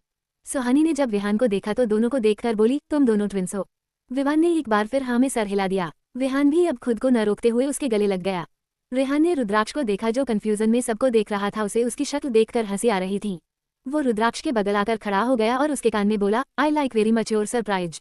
रुद्राक्ष समझ गया था रेहान उसे चिढ़ा रहा है। उसने गुस्से में अपनी मुट्ठी कसकर बंद कर ली। कियान को इस बात की थोड़ी तसल्ली थी, भले ही उसकी सुहानी उसे भूल गई, पर वो जाने अनजाने में ही अपने बेटे के साथ थी, उसे भूली नहीं थी। उसके होठों पर भी ना दिखने वाली स्माइल थी, वो अपने दोनों बेटों को अपनी माँ के साथ इतना खुश देखकर खुश था। वाकई उसके दोनों बेटों ने बहुत कुछ सहा था, वो दोनों ही अपने पेरेंट्स के प्यार से वंचित रहे। विवान और विहान दोनों से मिलने के बाद विवान ने कियान की तरफ इशारे करते हुए कहा, हमारे पापा। सुहानी की नजरें कियान पर गई और दो आंखें चार हुईं। उन काली नशीली खूबसूरत आंखों ने कुछ कहा, पर दो ब्राउन अट्रैक्टिव आंखें चाहकर भी उस बात को समझ न पाए। रुद्राक्ष इस मोमेंट को देखकर मुस्कुराया और मन ही मन खुद से बोला, अब आएगा मजा जब मैं तुम्हें इसका नाम बताऊंगा। उद्धरण चिन्ह। दोनों एक दूसरे की आंखों में देख ही रहे थे कि तभी रुद्राक्ष ने बीच में टपकते हुए कहा, शिवानी तुम जानती हो ये कौन है? ये है का। अभी रुद्राक्ष ने इतना ही कहा था कि तभी सुहानी ने उसे बीच में रोकते हुए कहा, आई नो हिम, मैं इनसे पहले मिल चुकी हूँ, मैं जानती हूँ इन्हें। सुहानी का इतना कहना था कि इस बार सभी को झटका लगा और सबके मन ने एक सवाल किया, हाउ इज दैट पॉसिबल? रुद्राक्ष को तो झटके के साथ कर्क लगा, वो भी 840 वोल्ट का। उसे एक पल के लिए ऐसा लगा जैसे उसके सारे प्लान पर पानी फिर गया। कहा वो सुहानी को हथियार बनाकर उसी हथियार से कियान को घायल करना चाहता था और कहा ये हो गया था। उसे अभी भी विश्वास नहीं हो रहा था सुहानी कियान को जानती है पहले से, इसलिए उसने पूरी बात जानने के लिए सवाल किया, शिवानी तुम इसे कैसे जानती हो? सुहानी और कियान जो एक दूसरे की आंखों में देख रहे थे, सुहानी की तंद्रा रुद्राक्ष की बातें सुनकर टूटी और उसने उसकी बातों का जवाब देते हुए कहा, ये हमें नहीं जानते पर हम इन्हें जानते हैं, हम इनसे दिल्ली में मिले थे एम्स में। उसने रुद्राक्ष की तरफ देखते हुए कहा। फिर उसने अपना रुख कियान की तरफ कर कहा, आपको याद है? ओह सॉरी, आपको याद कैसे होगा? आप तो उस टाइम कोमा में थे जिस दिन आप पर अटैक हुआ था। उस आपके रूम में हमें आपकी फुल टाइम नर्स की जगह अपॉइंट किया गया था कुछ घंटों के लिए, और उन्हीं कुछ घंटों में कुछ लोगों ने आपको मारने की कोशिश की। हालांकि हमने उन्हें आपको नुकसान पहुंचाने से रोक दिया, पर एक पल ऐसा आया जब हम उनके आगे कमजोर पड़ गए और जब उस आदमी ने हम पर वार किया तब आपने हमें बचाया। उस वक्त आप कुछ सेकंड के लिए कोमा से बाहर आए थे, पर पूरी तरह नहीं। आपके बॉडी में मूवमेंट हुई थी पर आपने आंखें नहीं खोली थी। उद्धरण चिन्ह। सुहानी बोल रही थी और सब उसकी बातें हैरानी से सुन रहे थे। रेहान को तो समझ नहीं आ रहा था वो इस प्यार को क्या नाम दे। तो वहीं सुहानी के मुंह से ये सब सुनकर कियान की खुशी का ठिकाना नहीं था। हालातों ने उन्हें एक दूसरे के लिए अनजान बना दिया था, पर अनजान होते हुए भी दोनों ने एक दूसरे का साथ बखूबी दिया था। रुद्राक्ष तो ये सब सुनकर जैसे सदमे चला गया था। कहाँ उसने दोनों को अलग करने के लिए इतना कुछ किया था, पर दोनों अनजान होकर भी एक दूसरे की जान की हिफाजत करते रहे। To be continue. तारांकन तारांकन तारांकन। क्या रुद्राक्ष कियान का नाम सुहानी को बताएगा? क्या होगा? सुहानी को पता चलेगा यही कियान ओबरॉय हैं। वो लोग जो बोल रहे थे कियान को सुहानी से मिलवा दो, कमेंट ही बाढ़ आ जाएगी। तो लो आ गए कियान और सुहानी एक दूसरे के सामने। https://pocketnovel.onlink.me/ciso/netcouch 277 Sheena seduced Kian, Rudraksh jealous of Kian. Chapter -277 Sheena seduced Kian, rudraksha jealous of Kian. रुद्राक्ष ये सुनकर सदमे में चला गया था। सुहानी यादाश्त खोने के बाद भी उससे मिल चुकी हैं और उसकी जान भी बचाई है। उसे अपने कानों और आंखों पर विश्वास नहीं हुआ। विश्वास तो रेहान और विवान को भी नहीं हो रहा था, पर ये सब बताने वाली कोई और नहीं खुद सुहानी थी। सुहानी की नजरें अभी भी कियान पर इनायत थी और कियान उसने तो एक पल के लिए भी अपनी निगाह उससे ना हटाई थी। उसके दिल को सुकून मिला था ये जानकर कि उसकी एंजल उस वक्त भी उसके साथ थी जब उसे उसकी सबसे ज्यादा जरूरत थी। सुहानी ने अपनी बात को जारी रखते हुए आगे कहा, ये मिस्टर अविराज है, आई नो हिम। एक बार फिर सुहानी की बातों ने सबको सोचने पर मजबूर कर दिया। तो वहीं कियान और रेहान दोनों ही सुहानी की बातें सुनकर पूरी कहानी समझ गए। दरअसल कियान को बचाए रखने के लिए राहुल ने अपनी और उसकी आइडेंटिटी को चेंज किया था। दोनों ने दिल्ली जाने से पहले अविराज राणा और अरंजा राणा दोनों भाइयों की आईडी इस्तेमाल की थी। हॉस्पिटल में एडमिट होने के टाइम कियान ओबरॉय नहीं था बल्कि अविराज राणा था। ये सच राहुल, रेहान और अर्पित के साथ साथ खुद कियान जानता था। रुद्राक्ष, विवान और रेहान तीनों ही सोच रहे थे। रुद्राक्ष ने देखा अभी भी दोनों एक दूसरे से हाथ मिलाए खड़े हैं और एक दूसरे को देख रहे हैं। ये देखकर उसे चिढ़ हुई, पर अगले ही पल उसके होठों पर डेविल स्माइल आ गई और उसने बिना किसी की परवाह किए सुहानी की साइड से बाह पकड़ ली, जिससे सुहानी उसकी बाहों के घेरे में आ गई। कियान की भौहें कुछ तन सी गई। उसका मन कर रहा था वो रुद्राक्ष के उस हाथ को तोड़ दे जिससे उसने सुहानी को छुआ, पर उसे डॉक्टर खन्ना की बातें आज भी याद थीं। जब सुहानी की पहली बार यादाश्त गई थी, डॉक्टर खन्ना ने कहा, इस बार तो उन्होंने सिर्फ कुछ सालों की यादों खोई है, पर अगर अगली बार भी उनके सर पर उसी जगह फिर से चोट लगी तो वो इस बार शायद अपने आप को ही भूल जाए। वो कौन थी? क्या उनकी पहचान थी? ऐसे में अगर उन्हें सब कुछ याद दिलवाने की कोशिश की जाए तो उन्हें ब्रेन हेमरेज हो सकता। कियान कभी भी अपनी सुहानी को खोने के बारे में नहीं सोच सकता, इसलिए उसने शांति से वो होने दिया जो रुद्राक्ष करना चाहता है। जब रुद्राक्ष सुहानी को लेकर आगे बढ़ा तो स्लो मोशन में सुहानी का हाथ कियान के हाथ में से फिसलते हुए अलग हो गया। जहां कियान ने खुद को नॉर्मल कर लिया था तो वहीं विवान और रेहान दोनों ने अपनी मुठ्ठियां भींच ली थीं। वो दोनों समझ सकते थे कियान को अभी कैसा लग रहा होगा। जब उन दोनों को इतना बुरा लग रहा था तो रुद्राक्ष सुहानी को सभी गेस्टों से उसे अपनी वाइफ कहकर इंट्रोड्यूस करवा रहा था। रेहान ने उसे घूरते हुए कहा, साला कमीना, 100 कमीने मरे होंगे तब जाकर ये एक कमीना पैदा हुआ है। विला के गार्डन का माहौल कुछ ऑकवर्ड हो गया था तो वहीं विला के अंदर तूफान आया हुआ था। शीना जो वापस आ गई थी अपनी ट्रिप खत्म कर, उसने जब सुहानी को देखा तो वो गुस्से से पागल हो गई थी। वो उसकी जान लेना चाहती थी पर रुद्राक्ष ने उसे ऐसा करने से रोक दिया। उल्टा उसने उसे धमकी दी, अगर सुहानी को कुछ भी हुआ तो मैं तुम्हारी जान ले लूंगा। उद्धरण चिन्ह। शीना ने रुद्राक्ष की आंखों में सुहानी के लिए बेइंतहा प्यार और फिक्र देखकर गुस्से से और पागल हो गई थी। उसने गुस्से में सारी चीजों को तहस नहस कर दिया था। रुद्राक्ष ने राजीव के कहने पर शीना से शादी कर ली थी।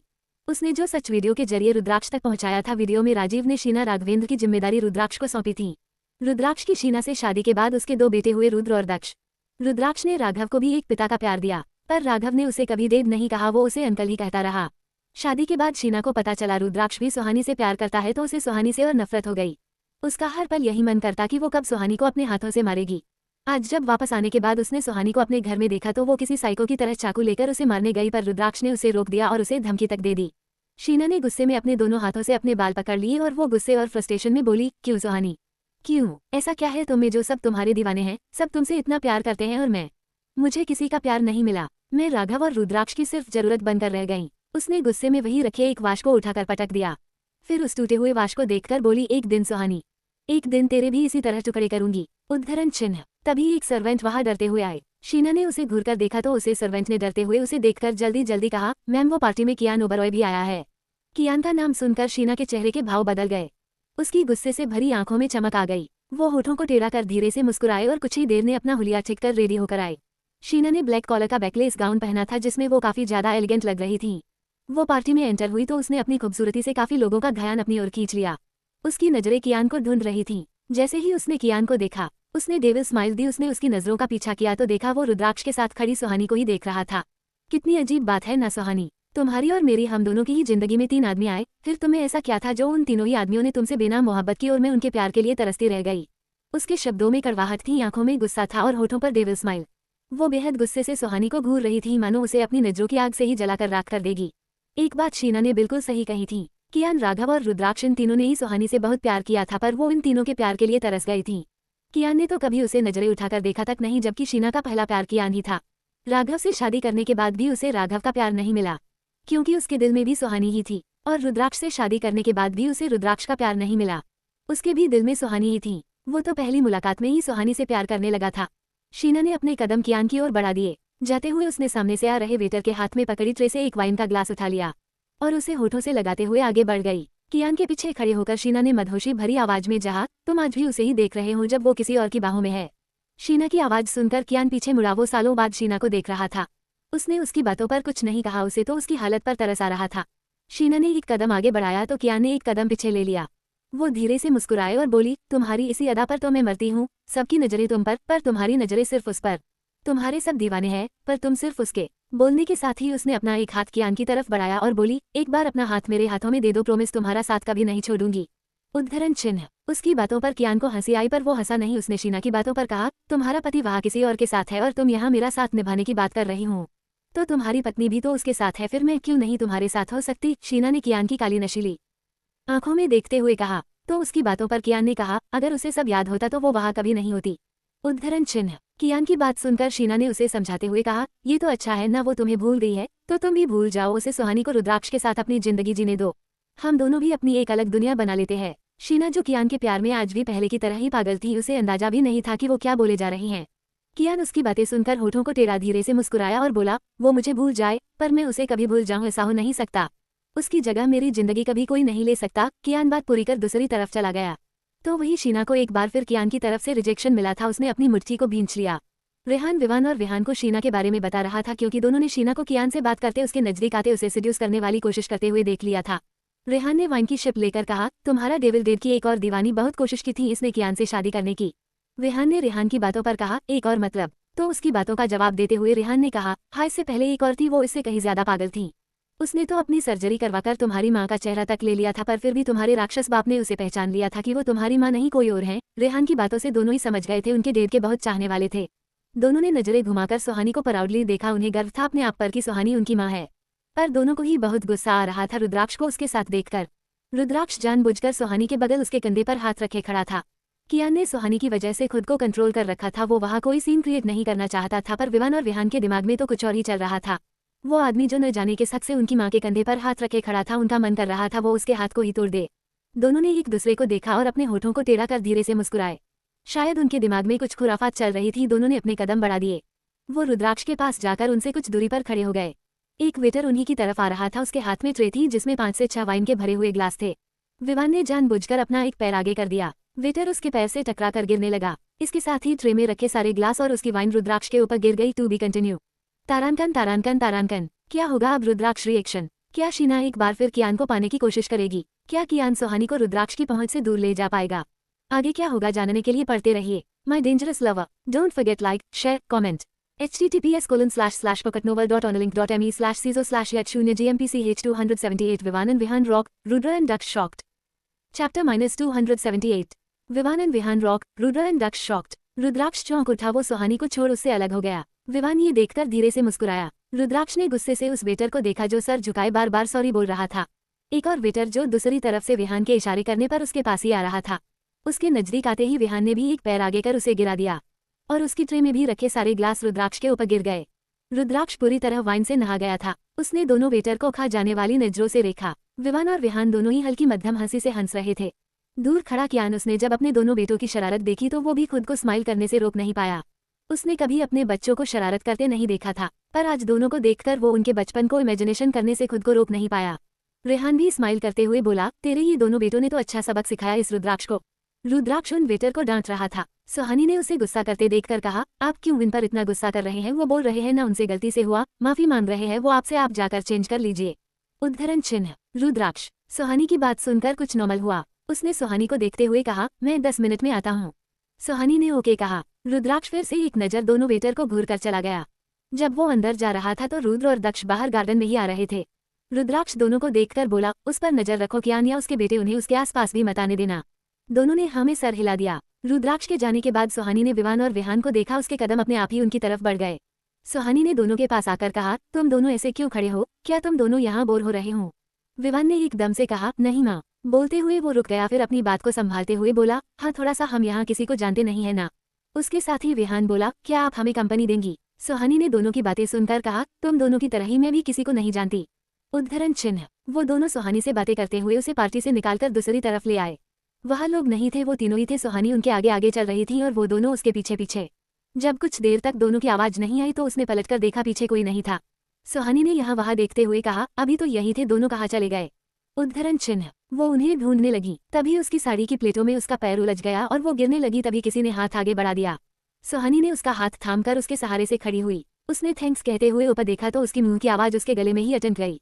वो उन काली आंखों में देख रही थी जो फिर से उसे कुछ कह रहे थे जिसे वो समझ नहीं पा रही थी।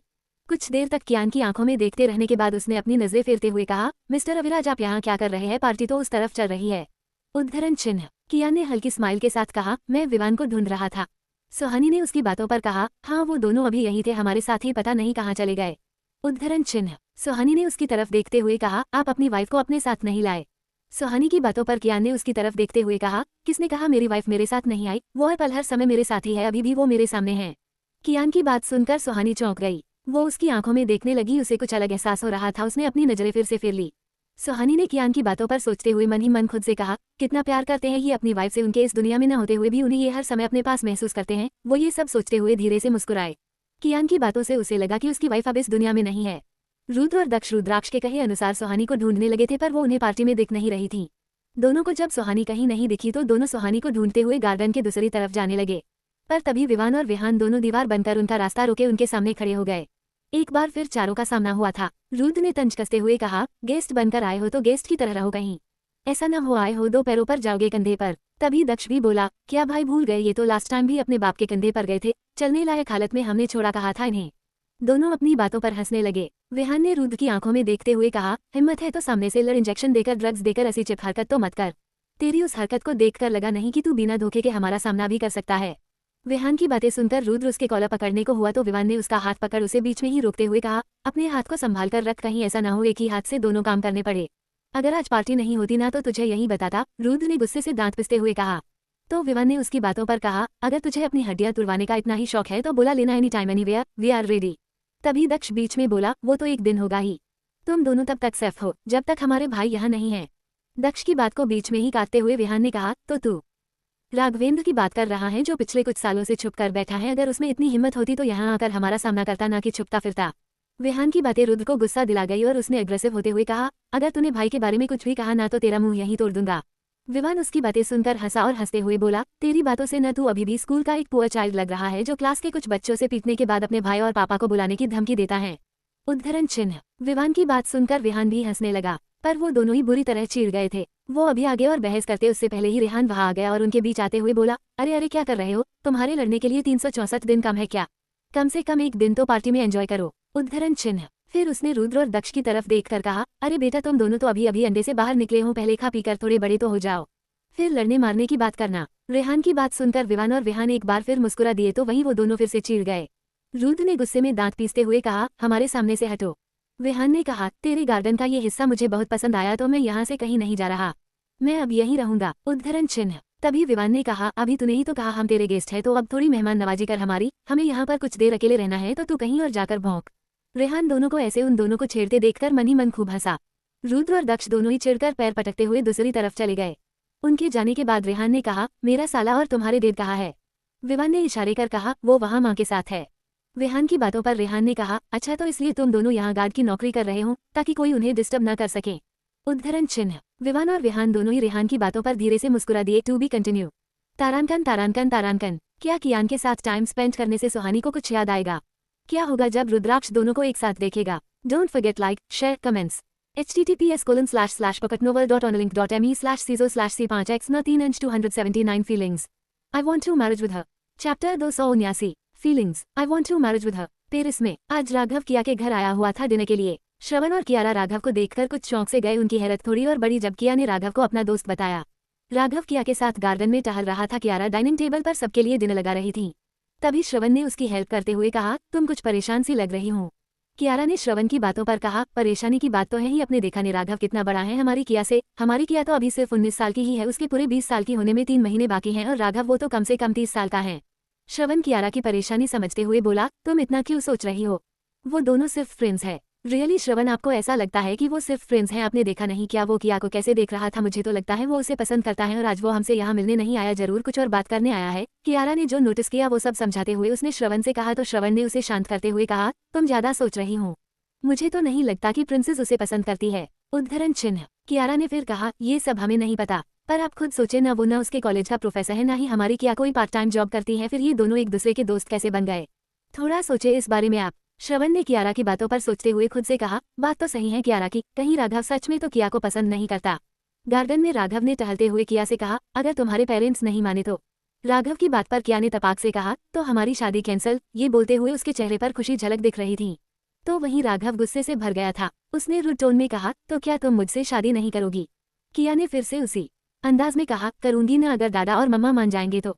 राघव किया की बातें सुनकर चिढ़ गया था। उसने गुस्से में जेब में हाथ डाले हुए मुट्ठी बना ली और मन ही मन खुद से बोला, तो अब मुझे अपने असली रूप में आना ही पड़ेगा। तो मिस्टर एंड मिसेज मल्होत्रा तैयार हो जाओ राघवेंद्र रायचंद राव से मिलने के लिए। दूसरी तरफ कियान और सुहानी काफी देर से बातें कर रहे थे। सुहानी उसके साथ इतनी कंफर्टेबल थी कि उसके होठों की स्माइल जा ही नहीं रही थी। उसने कियान को तिरछी नजरों से देखते हुए खुद से कहा, हम आपके साथ इतना कंफर्टेबल क्यों फील कर रहे हैं? हमें आपके साथ इतना अच्छा क्यों लग रहा है, जबकि आप हमारे लिए एक अनजान है? रुद्राक्ष, वो तो हमारे हस्बैंड हैं, फिर भी हमें उनके साथ कभी कितना अच्छा फील क्यों नहीं हुआ? क्यों जब वो हमारे पास आते हैं तो हम उनसे डर जाते हैं? कियान ने सुहानी की तरफ देखा तो सुहानी ने जल्दी से अपनी नजरें फेर ली। कियान उसकी इस अदा पर धीरे से मुस्कुराया। सुहानी ने अपने दोनों हाथ बाह पर रखते हुए अपनी बाह को सहलाने लगी। कियान समझ गया कि उसे ठंड लग रही है तो उसने अपना सूट के ऊपर का ब्लेजर निकालकर सुहानी को पहनाया तो एक बार दोनों की नजरें फिर मिली। वो दोनों एक दूसरे की आंखों में देखते हुए खो गए। तभी एक आवाज उनके कानों में गई, शिवानी। आवाज सुनकर दोनों ने उस तरफ देखा और रुद्राक्ष को देखकर वो कियान से दूर हुई। रुद्राक्ष कियान को गुस्से में घूर रहा था, तो वहीं कियान एक्सप्रेशनलेस चेहरे से उसे देख रहा था। उसके चेहरे पर ना ही गुस्सा था ना आंखों में भाव, फिर भी उसके ओरे का जो खौफ था वो बरकरार था। उसका नाम से जो डर था वो चारों तरफ फैला हुआ था। रुद्राक्ष कियान को एकटक घूरते हुए उसके पास जा रहा था और कियान एक अनदेखी मुस्कान जो उसके होठों पर बिखरी हुई थी, जो शायद वहां रुद्राक्ष के अलावा किसी और को दिख भी नहीं रही थी, वो अपनी आंखों को उसकी आंखों में डाले हुए उसकी तरफ ही बढ़ रहा था। एक पॉइंट पर आकर दोनों ही एक दूसरे के सामने खड़े हो गए। विक्रांत की कहीं बात कहीं न कहीं सच साबित हुई थी जो उसने रुद्राक्ष के बारे में कियान से कही थी। अपनी आखिरी सांसें लेते वक्त उसने कियान से कहा था, मैं नहीं जानता जब उसका और तुम्हारा सामना होगा तो तुम दोनों में से कौन जीतेगा, पर उसे हराना तुम्हारे लिए आसान नहीं होगा कियान। उसका कहना है लोहा ही लोहे को काटता है। तुम एक लोहा और तुम्हें काटने के लिए राजीव ने तुम्हारे जैसा ही एक दूसरा लोहा तैयार किया है। ये विक्रांत के कहे आखिरी शब्द थे जिसे कहने के बाद उसने दुनिया छोड़ दी थी। वो दोनों एक दूसरे की आंखों के देख रहे थे। आज सही मायने में दोनों एक दूसरे के सामने थे। मुलाकात तो पहले भी एक बार हो चुकी थी, पर उस वक्त दोनों ही एक दूसरे की असली पहचान से अनजान थे। कियान और रुद्राक्ष दोनों में एक बात कॉमन थी, दोनों ही बचपन से अकेले ही अपनी जिम्मेदारी उठाते आए हैं। हालातों ने दोनों को ही इतना मजबूत बना दिया था कि अब दोनों ही किसी भी सिचुएशन से डरते नहीं थे। वो उसे गुस्से और नफरत से घूर रहा था तो वहीं उसकी खूबसूरत आंखों में छुपे कहर को रुद्राक्ष बखूबी महसूस कर रहा था। तेरी आंखों के सामने ही तेरी बीवी को अपना बना लूंगा और तू देखता रह जाएगा, रुद्राक्ष ने कियान को बेबस फील कराते हुए उसकी हालत पर हंसते हुए कहा। कियान उसकी बातें सुनकर होठों को टेढ़ा कर धीरे से मुस्कुराया और उसी मुस्कुराहट के साथ बोला, जब वो मुझे जानती भी नहीं थी मैं तब भी उसकी जिंदगी में शामिल था, आज वो मेरे बच्चों की माँ है। तू कितनी भी कोशिश कर ले मुझे उसके जहन से मिटाने की, मेरे निशान हमेशा उसके वजूद सलामत रहेंगे। चाहे सब खत्म हो जाए, वो खुद भी मुझे भूल जाए, पर फिर भी मैं उसकी जिंदगी में शामिल न होकर भी शामिल रहूंगा। कियान की बातें सुनकर रुद्राक्ष ने मुट्ठी को कस लिया। उसके पास शब्द नहीं थे कियान को जवाब देने के लिए। कियान अपनी बात पूरी करते ही आगे बढ़ गया। पेरिस में कियारा के बुलाने पर किया और राघव दोनों डिनर के लिए अंदर गए। डिनर करने के बाद राघव ने किया की तरफ देखा जो उसे देखकर स्माइल कर रही थी और इशारे से उसे बात करने के लिए बोल रही थी। राघव ने अपने सामने बैठे श्रवण और कियारा को देखा और बिना घुमाए फिराए बोला, uncle aunty I don't know, जो मैं बोलने वाला हूँ उसे सुनकर आप दोनों कैसा रिएक्ट करेंगे। राघव की बात सुनकर दोनों ने एक दूसरे को देखा। तभी राघव ने कहा, I want to marriage with Kiya. जो डर था वो सच बनकर कियारा और श्रवण के सामने बैठा था। दोनों ने जो अंदाजा लगाया था वो सच हो गया था। To be continue. तारांकन तारांकन तारांकन। क्या होगा कियारा और श्रवण का जवाब? किस हद तक जाएगा राघव किया को पाने के लिए? अब क्या करेगा रुद्राक्ष कियान को दर्द देने के लिए? सवाल बहुत सारे हैं जिनके जवाब भी आने वाले चैप्टर में मिलेंगे। इतनी देर से और छोटा चैप्टर देने के लिए सॉरी दोस्तों, पर क्या करूँ, कभी कभी सिचुएशन हमारे कंट्रोल में नहीं रहती। I hope you will understand. आज इस छोटे पार्ट से काम चला लो, कल से फिर बड़े पार्ट मिलेंगे। कुछ टाइम से बहुत सारे रीडर्स पूछ रहे थे क्या माय डेंजर्स लव का एंड होने वाला है, तो हाँ यार अब शुरुआत हुई तो एंड भी जरूर होगा, पर अभी नहीं, अभी टाइम है। तो पढ़िए और रिव्यूज और कमेंट करते रहिए। एक्सीडेंटल मैरिज के लिए बहुत ज्यादा प्रेशर आ रहा था रीडर्स की तरफ से भी और पॉकेट नॉवेल से भी, तो फाइनली मैंने उसे फिर से लिखना शुरू कर दिया है। तो मेरी तरह जिन लोगों ने बीच में छोड़ दिया था उसे, तो अब आप उसे कंटिन्यू कर सकते हैं। 30 जो न्यू चैप्टर अपलोड किए हैं उसके भी, तो जाइए पढ़िए और लाइक शेयर कमेंट करना ना भूलिए। https://pocketnovel.onlink.me/ciso/5q4 Sohani in Kian, Assams, Kanishka Marin Lao. Chapter -280. Sohani in Kian, Assams, Kanishka Marin Lao. Kiara और श्रवण ने जो सोचा था वो सच हो गया था। राघव की बात सुनकर कियारा ने किया की तरफ देखा तो उसके चेहरे के भाव एकदम शांत थे। उसके होठों पर भी हल्की मुस्कान थी। श्रवण ने एक नज़र कियारा को देखा और फिर अपना गला साफ करते हुए बोला, राघव अभी किया सिर्फ 19 साल की है, इतनी जल्दी शादी? अभी तो उसकी स्टडी भी कंप्लीट नहीं हुई। श्रवण को बीच में ही रोकते हुए राघव बोला, डोंट वरी अंकल, मैं किया और उसकी स्टडी के बीच कभी नहीं आऊंगा। इनफैक्ट मैं तो उसे सपोर्ट करता हूँ, वो जितना चाहे उतना पढ़ सकती है। राघव की बातें सुनकर फिर से दोनों ने एक दूसरे को देखा और इस बार कियारा ने कहा, पर राघव किया अभी बहुत छोटी हैं। राघव ने कियारा को भी बीच में रोकते हुए कहा, डोंट वरी आंटी, मैं उसका पूरा ख्याल रखूंगा। मैं जानता हूँ आप लोग ऐसा क्यों कह रहे हैं, किया और मेरी एज में काफी डिफरेंस है, पर इतना भी नहीं कि हम शादी न कर सकें। किया पहली ऐसी लड़की है जो मुझे पसंद है और मेरे घर में भी सब किया को बहुत पसंद करते हैं। उद्धरण चिन्ह। राघव ने अपनी बात बहुत प्यार सलीके से कही थी। कियारा और श्रवण दोनों को ही समझ नहीं आ रहा था कि अब वो आगे क्या कहें। तभी कियारा ने श्रवण को कुछ इशारे करते हुए कहा, बेटा हमें सोचने के लिए थोड़ा टाइम चाहिए। इट्स ओके आंटी, आप जितना चाहे उतना टाइम ले, बट आई होप कि आपकी हाँ होगी। इस लास्ट लाइन में राघव की एरोगेंस की झलक थी जिसे कियारा और श्रवण दोनों ने ही फील किया था। वो समझ गए थे कि वो रिक्वेस्ट नहीं एक तरह से धमकी दे रहा था। शब्दों के मायाजाल में राघव ने बहुत आसानी से सबको फंसा लिया था। इंडिया में कनिष्का के सामने कोबरा खड़ा था। वो बार बार कनिष्का को वापस चलने के लिए बोल रहा था, पर कनिष्का वो अपनी जिद पर अड़ी थी। उसने साफ मना करते हुए कहा, तुम डेड से कह दो मैं वापस आऊंगी तो विवान के साथ, अदरवाइज मैं कभी वापस न्यूयॉर्क नहीं जाऊंगी। कोबरा ने उसे एक बार फिर समझाते हुए कहा, कियारा विवान अब हमारा विवान नहीं रहा, जो हमारी सुनता हो वो अब विवान ओबरॉय है, वो अपनी फैमिली छोड़कर कहीं नहीं जाएगा। उद्धरण चिन्ह। तो मैं भी कहीं नहीं जाऊंगी, यहीं रहकर उसका इंतजार करूंगी। कनिष्का की बात सुनकर कोबरा ने अपनी नजरें चुराते हुए कहा, वो उस कॉमिसनर की बेटी से प्यार करता है। कनिष्का ये सुनकर गुस्से में तमतमाते हुए बोली, क्या बकवास कर रहे हो तुम, वो मेरा है, सिर्फ मेरा। वो अगर प्यार करेगा तो भी सिर्फ मुझसे, वो किसी और से प्यार कभी नहीं कर सकता। उद्धरण चिन्ह। उसकी आंखों में विवान को पाने का जुनून और पागलपन दोनों ही दिख रहे थे। कोबरा ने उसकी बात से फ्रस्ट्रेट होकर कहा, ये तुम्हारी गलतफहमी है, ना वो पहले तुम्हारा था ना अब है, वो सांझ से प्यार करता है। तो मैं उस सांझ को ही मार डालूंगी, फिर तो वो मुझसे प्यार करेगा ना। उसकी बातें सुनकर कोबरा समझ गया कि वो अब किसी की नहीं सुनने वाली, उसके सर पर जुनून सवार हो गया है। कनिष्का का पागलपन देखकर कोबरा मन ही मन खुद से बोला, ये पागल लड़की खुद तो मरेगी, साथ में मुझे भी मरवाएगी। उद्धरण चिन्ह। विला में कायल अपने रूम की बालकनी में थी। वो आर्यन से बात कर रही थी। I miss you so much Kayu, यार जल्दी आ जाओ ना, आर्यन ने बच्चों वाली टोन में कहा। तो कायल ने उसकी बातों का जवाब देते हुए कहा, अगर इतनी ही याद आ रही है तुम्हें मेरी तो आ जाओ यहाँ। वहाँ ना बाबा ना तुम्हारे वो राक्षस भाई मुझे आंखों से ही घूर घूर कर मार डालेंगे, आर्यन ने डरते हुए कहा। तो कायल ने मुंह बनाते हुए कहा, तुम ना ऐसे ही डरते रहना, मेरे भाइयों से तुम्हारे बस का कुछ नहीं है। उद्धरण चिन्ह। अपनी बात पूरी कर उसने कॉल कट कर दिया। आर्यन ने फोन को घूरते हुए कहा, चल बेटा आर्यन तैयार हो जा, इज्जत का सवाल है, सालों से मिलना ही पड़ेगा अब। उद्धरण चिन्ह। सांझ झरना और ऋचा तीनों एक ही रूम में थी। झरना ने ऋचा को छेड़ते हुए कहा, तो ऋचा भाभी फाइनली रूहान भाई से आपकी एंगेजमेंट हो ही गई और तुम हमारी भाभी बन ही गई। झरना की बातों पर ऋचा ने कहा, भाभी तो तुम तीनों ही हो मेरी, तो अब बताओ क्या बताए यार, तेरे भाई तो चले गए और हमें यहाँ अकेला छोड़ गए, सांझ ने काउच पर पसरते हुए मुंह बनाते हुए कहा। तो उसकी बातों पर झील ने कहा, वैसे एक बात बताओ, तुम दोनों 2 दिन पहले कहाँ गायब थी और उसी दिन वो दोनों जुड़वा भी गायब थे। ये चल क्या रहा था? कौन सी खिचड़ी पकाई है तुम चारों ने उस रात में? झील की भौहें तनी थी और वो दोनों को घूर रही थी। झील सी बात सुनकर झरना और सांझ ने एक दूसरे को देखा और अपने मुंह में आए पानी को गले से नीचे उतारा। उसकी बातों पर ऋचा ने तपाक से कहा, भाभी ये थोड़ा पसंद नहीं हो रहा है, कुछ तो प्राइवेसी छोड़ दो। तुम्हें बहुत दया आ रही है अपनी भाभीियों पर, तो चले इन्हें छोड़ देते हैं। तुम ही बता दो, तुम उस रात क्या कर रही थी रूहान जी के साथ उनके रूम में? जैसे ही झील ने ये कहा, झरना और सांझ ने आंखें बड़ी कर ऋचा को देखा और मन ही मन खुद से बोली, ये सही है नंदरानी, हम तो फिर भी बाहर थे, तुम तो घर में ही। उद्धरण चिन्ह। झील की बातें सुनकर ऋचा का चेहरा शर्म से लाल हो गया। अब वो पछता रही थी कि वो क्यों इन लोगों के साथ बैठी।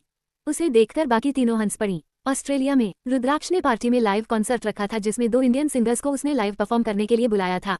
वो ये सब करके सुहानी को इम्प्रेस करना चाहता था, साथ ही सुहानी के नजदीक रहकर कियान को तड़पाना चाहता था। सबकी नजरें अब स्टेज पर थी। वहां 2 मध्यम वर्ग के संगीतकार खड़े थे, एक मेल तो दूसरी फीमेल थी। म्यूजिक के स्टार्ट होते ही दोनों ने सुर मिलाते हुए गाना शुरू किया। कितना हसरत है हमें तुमसे दिल लगाने की, कितना हसरत है हमें तुमसे दिल लगाने की, पास आने से किसी इंसान में आने की, मैं दिल की बात कैसे कहूँ कैसे कहूँ। जैसे ही मैन सिंह ने गाने की वर्ड गुनगुनाए, कियान की नजर बेसाख्ता ही सुहानी पर चली गई, जो रुद्राक्ष से करीब 1 कदम की दूरी बनाकर उन सिंगर्स को देख रही थी। उसकी होठों की हंसी कियान के होठों पर भी स्माइल ले आई थी। कितना हसरत है हमें तुमसे दिल लगाने की, पास आना की, जिंदगी में लाने की। रुद्राक्ष भी सुहानी को ही देख रहा था, जो कियान को बिल्कुल ग्वारा नहीं था। वो सिर्फ और सिर्फ सुहानी की वजह से ही खुद को कंट्रोल किए हुए था। जाने मन जाने अदा हो तुम, मेरी धड़कन की सदा हो तुम, जाने मन जाने अदा हो तुम, मेरी धड़कन की सदा हो तुम, मेरी सांसों की जरूरत हो, दिलरुबा जाने वफा हो तुम। कानों में गाने के बोल और आंखें सुहानी को ही देख रही थीं। उस गाने के बोल उस वक्त कियान की फीलिंग्स को बयां कर रहे थे, मानो उसके दिल को आवाज और जज्बातों को शब्द मिल गए हो। जब सुहानी को अपने ऊपर किसी के नजर की गर्मी का एहसास हुआ तो उसने उसी ओर देखा जहां कियान खड़ा था। एक बार फिर 2 आंखें चार हुई थीं, पर अगले ही पल दोनों ने अपनी नजरें फेर ली थीं। मैं दिल की बात कैसे कहूँ कैसे कहूँ, कितना हसरत है हमें तुमसे दिल लगाने की, पास आने की, तुम्हें जिंदगी में लाने की।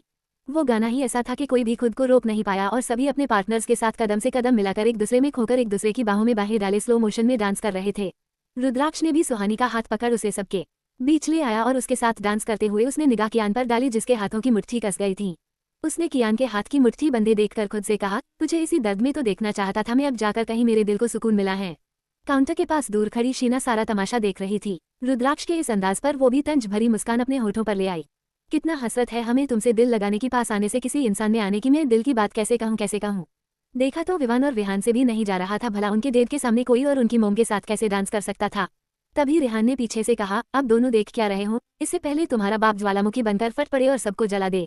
जल्दी कुछ करो, शैतान जाग रहा है। कियान की तरफ इशारे करते हुए रेहान बोला, कितना हसरत है हमें तुमसे दिल लगाने की, पास आने की, तुम्हें जिंदगी में लाने की। विवान ने हाथ में पकड़ा ग्लास रेहान को थमाया और सबके बीच से होते हुए रुद्राक्ष तक पहुंचा। उसने कियान की तरह ही नॉर्मल रहकर बड़े प्यार से सुहानी से कहा, can I dance with you ma'am. Rudraksh Vivaan को घूरने लगा, पर सुहानी उसकी बातें सुनकर मुस्कुरा दी। उसने एकदम से रुद्राक्ष का हाथ छोड़ दिया और विवान का हाथ थामते हुए बोली, श्योर। उद्धरण चिन्ह। विवान अपनी माँ के साथ डांस कर रहा था, साथ ही वो उससे कुछ बातें भी कर रहा था। वो डांस करते हुए सुहानी को रुद्राक्ष से दूर ले आया था। रुद्राक्ष उसे घूरता रह गया। उसने सुहानी का हाथ पकड़ उसे गोल घुमाते हुए छोड़ दिया, इससे पहले कि सुहानी घूमकर नीचे गिरती किसी के सीने से टकरा गई। 2 मजबूत हाथों ने उसे गिरने से बचाते हुए उसकी कमर पर अपने हाथ जमा दिए। सुहानी ने उसकी छुअन को पहचानते हुए सर ऊपर कर उन काली आंखों के देखा जो उसे अपनी बाहों में भरकर खुशी से चमक रही थी। आप, सुहानी धीरे से कहा, आपको कहीं लगी तो नहीं? कियान ने उसकी आंखों के देखते हुए पूछा। आपने लगने से पहले ही संभाल लिया। उद्धरण चिन्ह। उसकी बातों पर कियान मुस्कुरा दिया। वो दोनों उसी कोने में ही डांस कर रहे थे। दूर खड़ा रुद्राक्ष दोनों को घूरकर देख रहा था। तभी फीमेल सिंगर ने गाना शुरू किया, गुल की खुशबू है हवाओं में, मैं लून प्यार की राहों में। सुहानी कियान की आंखों में देख रही थी। वो भूल गई थी कि इस वक्त वो सबके बीच है। कब वो उसके इतने करीब हो गई कि उसकी आंखों में देखते हुए उसने अपना सर कियान के सीने पर रख दिया। मेल सिंगर ने गाया, मेरी यादों में सदाओं में तुम हो, ख्वाबों में निगाहों में। तभी फीमेल सिंगर ने गाया, है यही मेरी दुआ रब से, मैं रहूं तेरी पनाहों में, मैं दिल की बात बुरा कैसे कहूँ कैसे कहूँ। कियान ने भी उसे अपनी बाहों में भरते हुए उसकी कमर पर अपनी पकड़ को कस लिया। कितना हसरत है तुमसे दिल लगाने की, पास आने की, तुम्हें जिंदगी में लाने की, मैं दिल की बात कैसे कहूँ कैसे कहूँ। गाना खत्म हो गया था, पर वो दोनों अभी भी एक दूसरे में खोए हुए थे कि तभी तालियों की तेज आवाज गूंजी और दोनों का ध्यान एकदम से टूटा। खुद को कियान के इतने करीब देखकर सुहानी एकदम से उससे दूर हुई और सॉरी बोलते हुए उसने अपनी नजरें इधर उधर कर ली। कियान उसकी इस अदा पर धीरे से मुस्कुराया, पर अगले ही पल उसकी मुस्कुराहट गायब हो गई। आंखों में चमक की जगह गुस्से ने ले ली। To be continue.